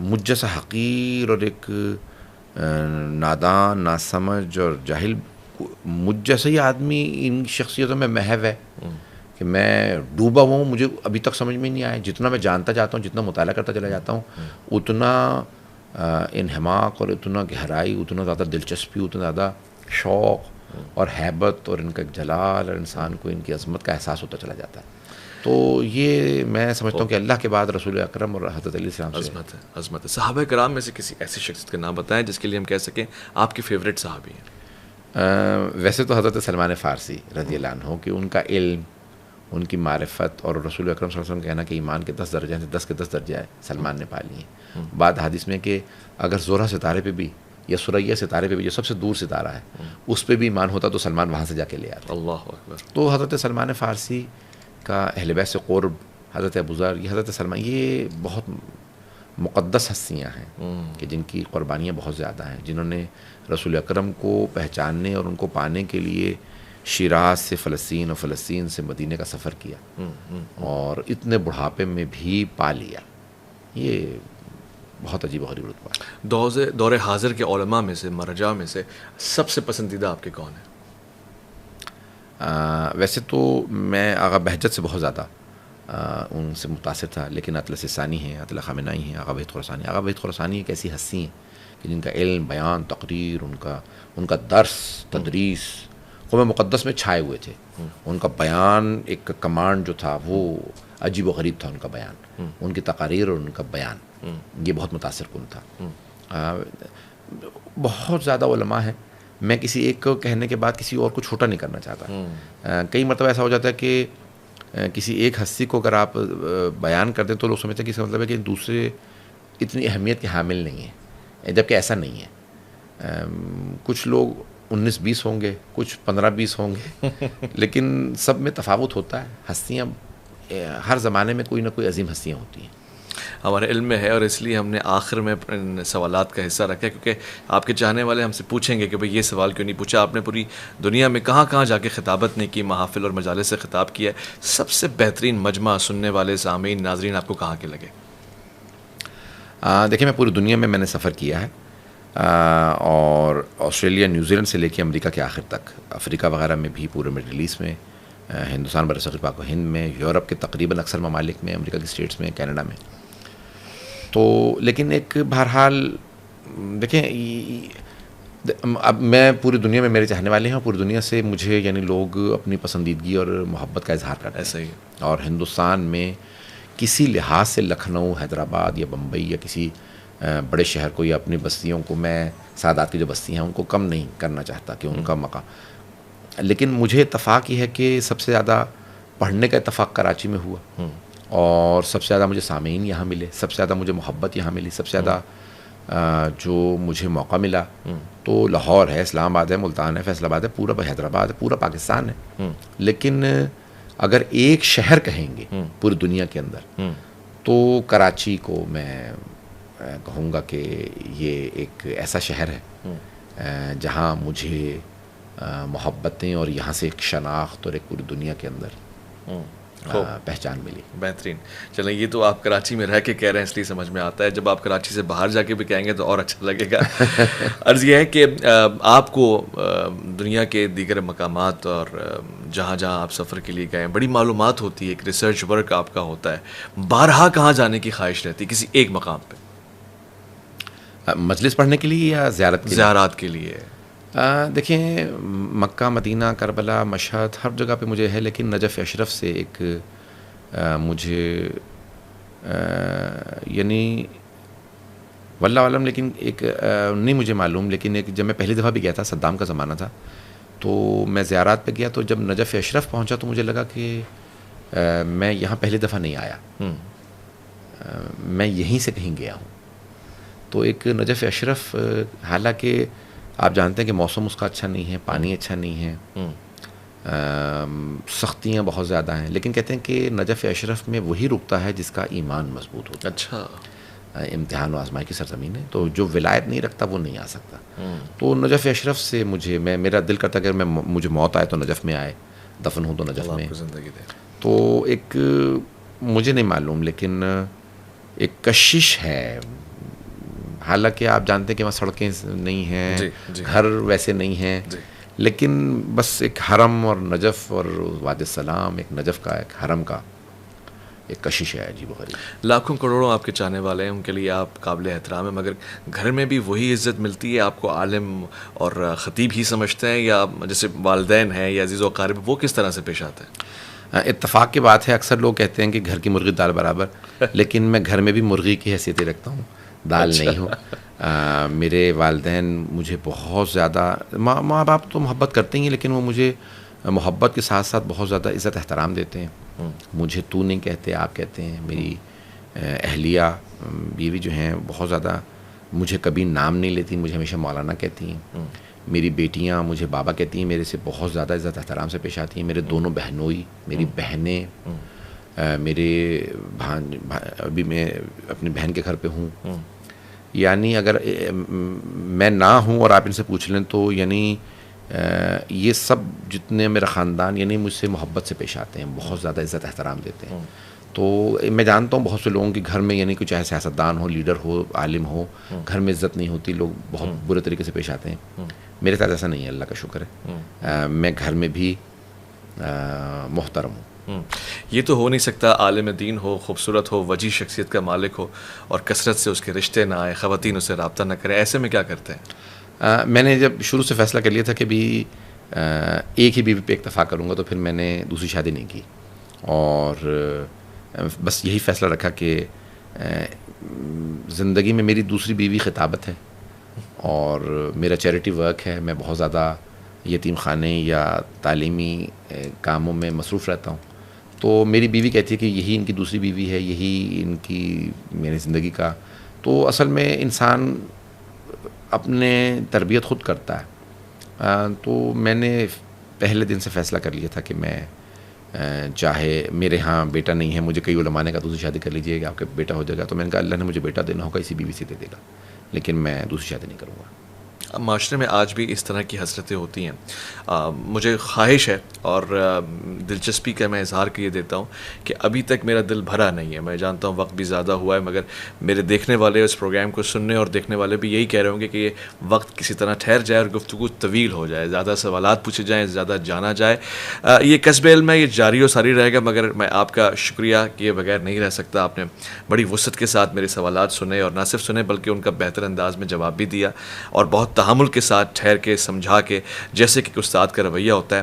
میں آپ کے شکریہ کے ساتھ ساتھ خاص طور سے ہمارے برادر عزیز اور بہت زیادہ خیر کے کاموں میں معاون کاشف عابدی صاحب کا شکر گزار ہوں, جنہوں نے اس پروگرام کو یقینی بنایا اور ہمیشہ زیارات کے بہانے بھی مولانا صاحب سے لوگوں کو ملواتے ہیں اور جوڑتے ہیں. جو عالم کا اور ایک شاگرد کا رشتہ ہوتا ہے وہ قربت میں بدلتے ہیں. میں آپ سے ایک درخواست کرنا چاہتا ہوں, وہ یہ ہے کہ اللہ تعالیٰ آپ کو حفظ و امان میں رکھے, اور جس طرح اتحاد امت پہ آپ گفتگو کر رہے ہوتے ہیں, جس طرح سے آپ پیغام نمایاں انداز سے بیاں کر رہے ہوتے ہیں, خدا آپ سے اس سے بہتر انداز سے بھی کام لیتا رہے. اور ہمارے لیے بھی آپ دعا کریں کہ بے شمار لوگ جب آپ کو دیکھتے ہیں تو ان میں یہ خواہش پیدا ہوتی ہے کہ ہم ان جیسے بنیں اور دین کی خدمت ایسے کریں. ان کے لیے کوئی ایک خاص پیغام دے دیں. میں اپنے تمام کے تمام نوجوان بچوں, بھائیوں, بیٹوں, بیٹیوں دونوں سے کہوں گا, کیونکہ اکثر لوگ صرف اس کو علم دین کو مردوں سے منسوب کرتے ہیں, لیکن میں بیٹیوں والا ہوں, اور رسول اکرم کی بیٹی نے ہی ان کے اس پیغام کو قسم کھا کے کہا کہ میری نسل اس کو جاری رکھے گی اور آپ کے کبھی بھی آنچ نہیں آنے دے گی. سب کو ایک بات کہوں گا کہ جس طرح سے آپ کسی اور پیشے کو اختیار کرتے ہیں, کوئی اور پروفیشن اختیار کرتے ہیں, ڈاکٹر بنتے ہیں, انجینئر بنتے ہیں, سائنٹسٹ بنتے ہیں, پروفیسر بنتے ہیں, ٹیچر بنتے ہیں, ویسے عالم دین نہ بنیں. یہ ایک پروفیشن نہیں بلکہ یہ ایک خدمت کا ذریعہ ہے, قربانی مانگتا ہے, اور جو اس میں خلوص سے آتا ہے اس کو بہت ترقی بھی ملتی ہے اور سکون بھی ملتا ہے. اور یہ سکون انسان دوا سے نہیں حاصل کر سکتا, صرف اللہ ہی اس کو عطا کرتا ہے. سبحان اللہ, ماشاء اللہ. پھر سے ایک بار شکریہ ادا کرتے ہوئے خواتین و حضرات آپ کی جانب بھی یہی درخواست کرتے ہوئے کہ آپ کامنٹس میں اظہار خیال کرتے رہیں گے. ناچیز کو یہ موقع ملا ہے جو آپ کے سامنے شیئر کر رہا ہوں, اور یہی کہتا جاؤں گا کہ مجھے حقیر نہ سمجھیں ہوس کے کارندے, میرے مزاج میں اگر خود سری نہیں ملتی, میں ایک قطرہ ہوں لیکن وہاں کا خادم ہوں, سمندروں کو جہاں نوکری نہیں ملتی.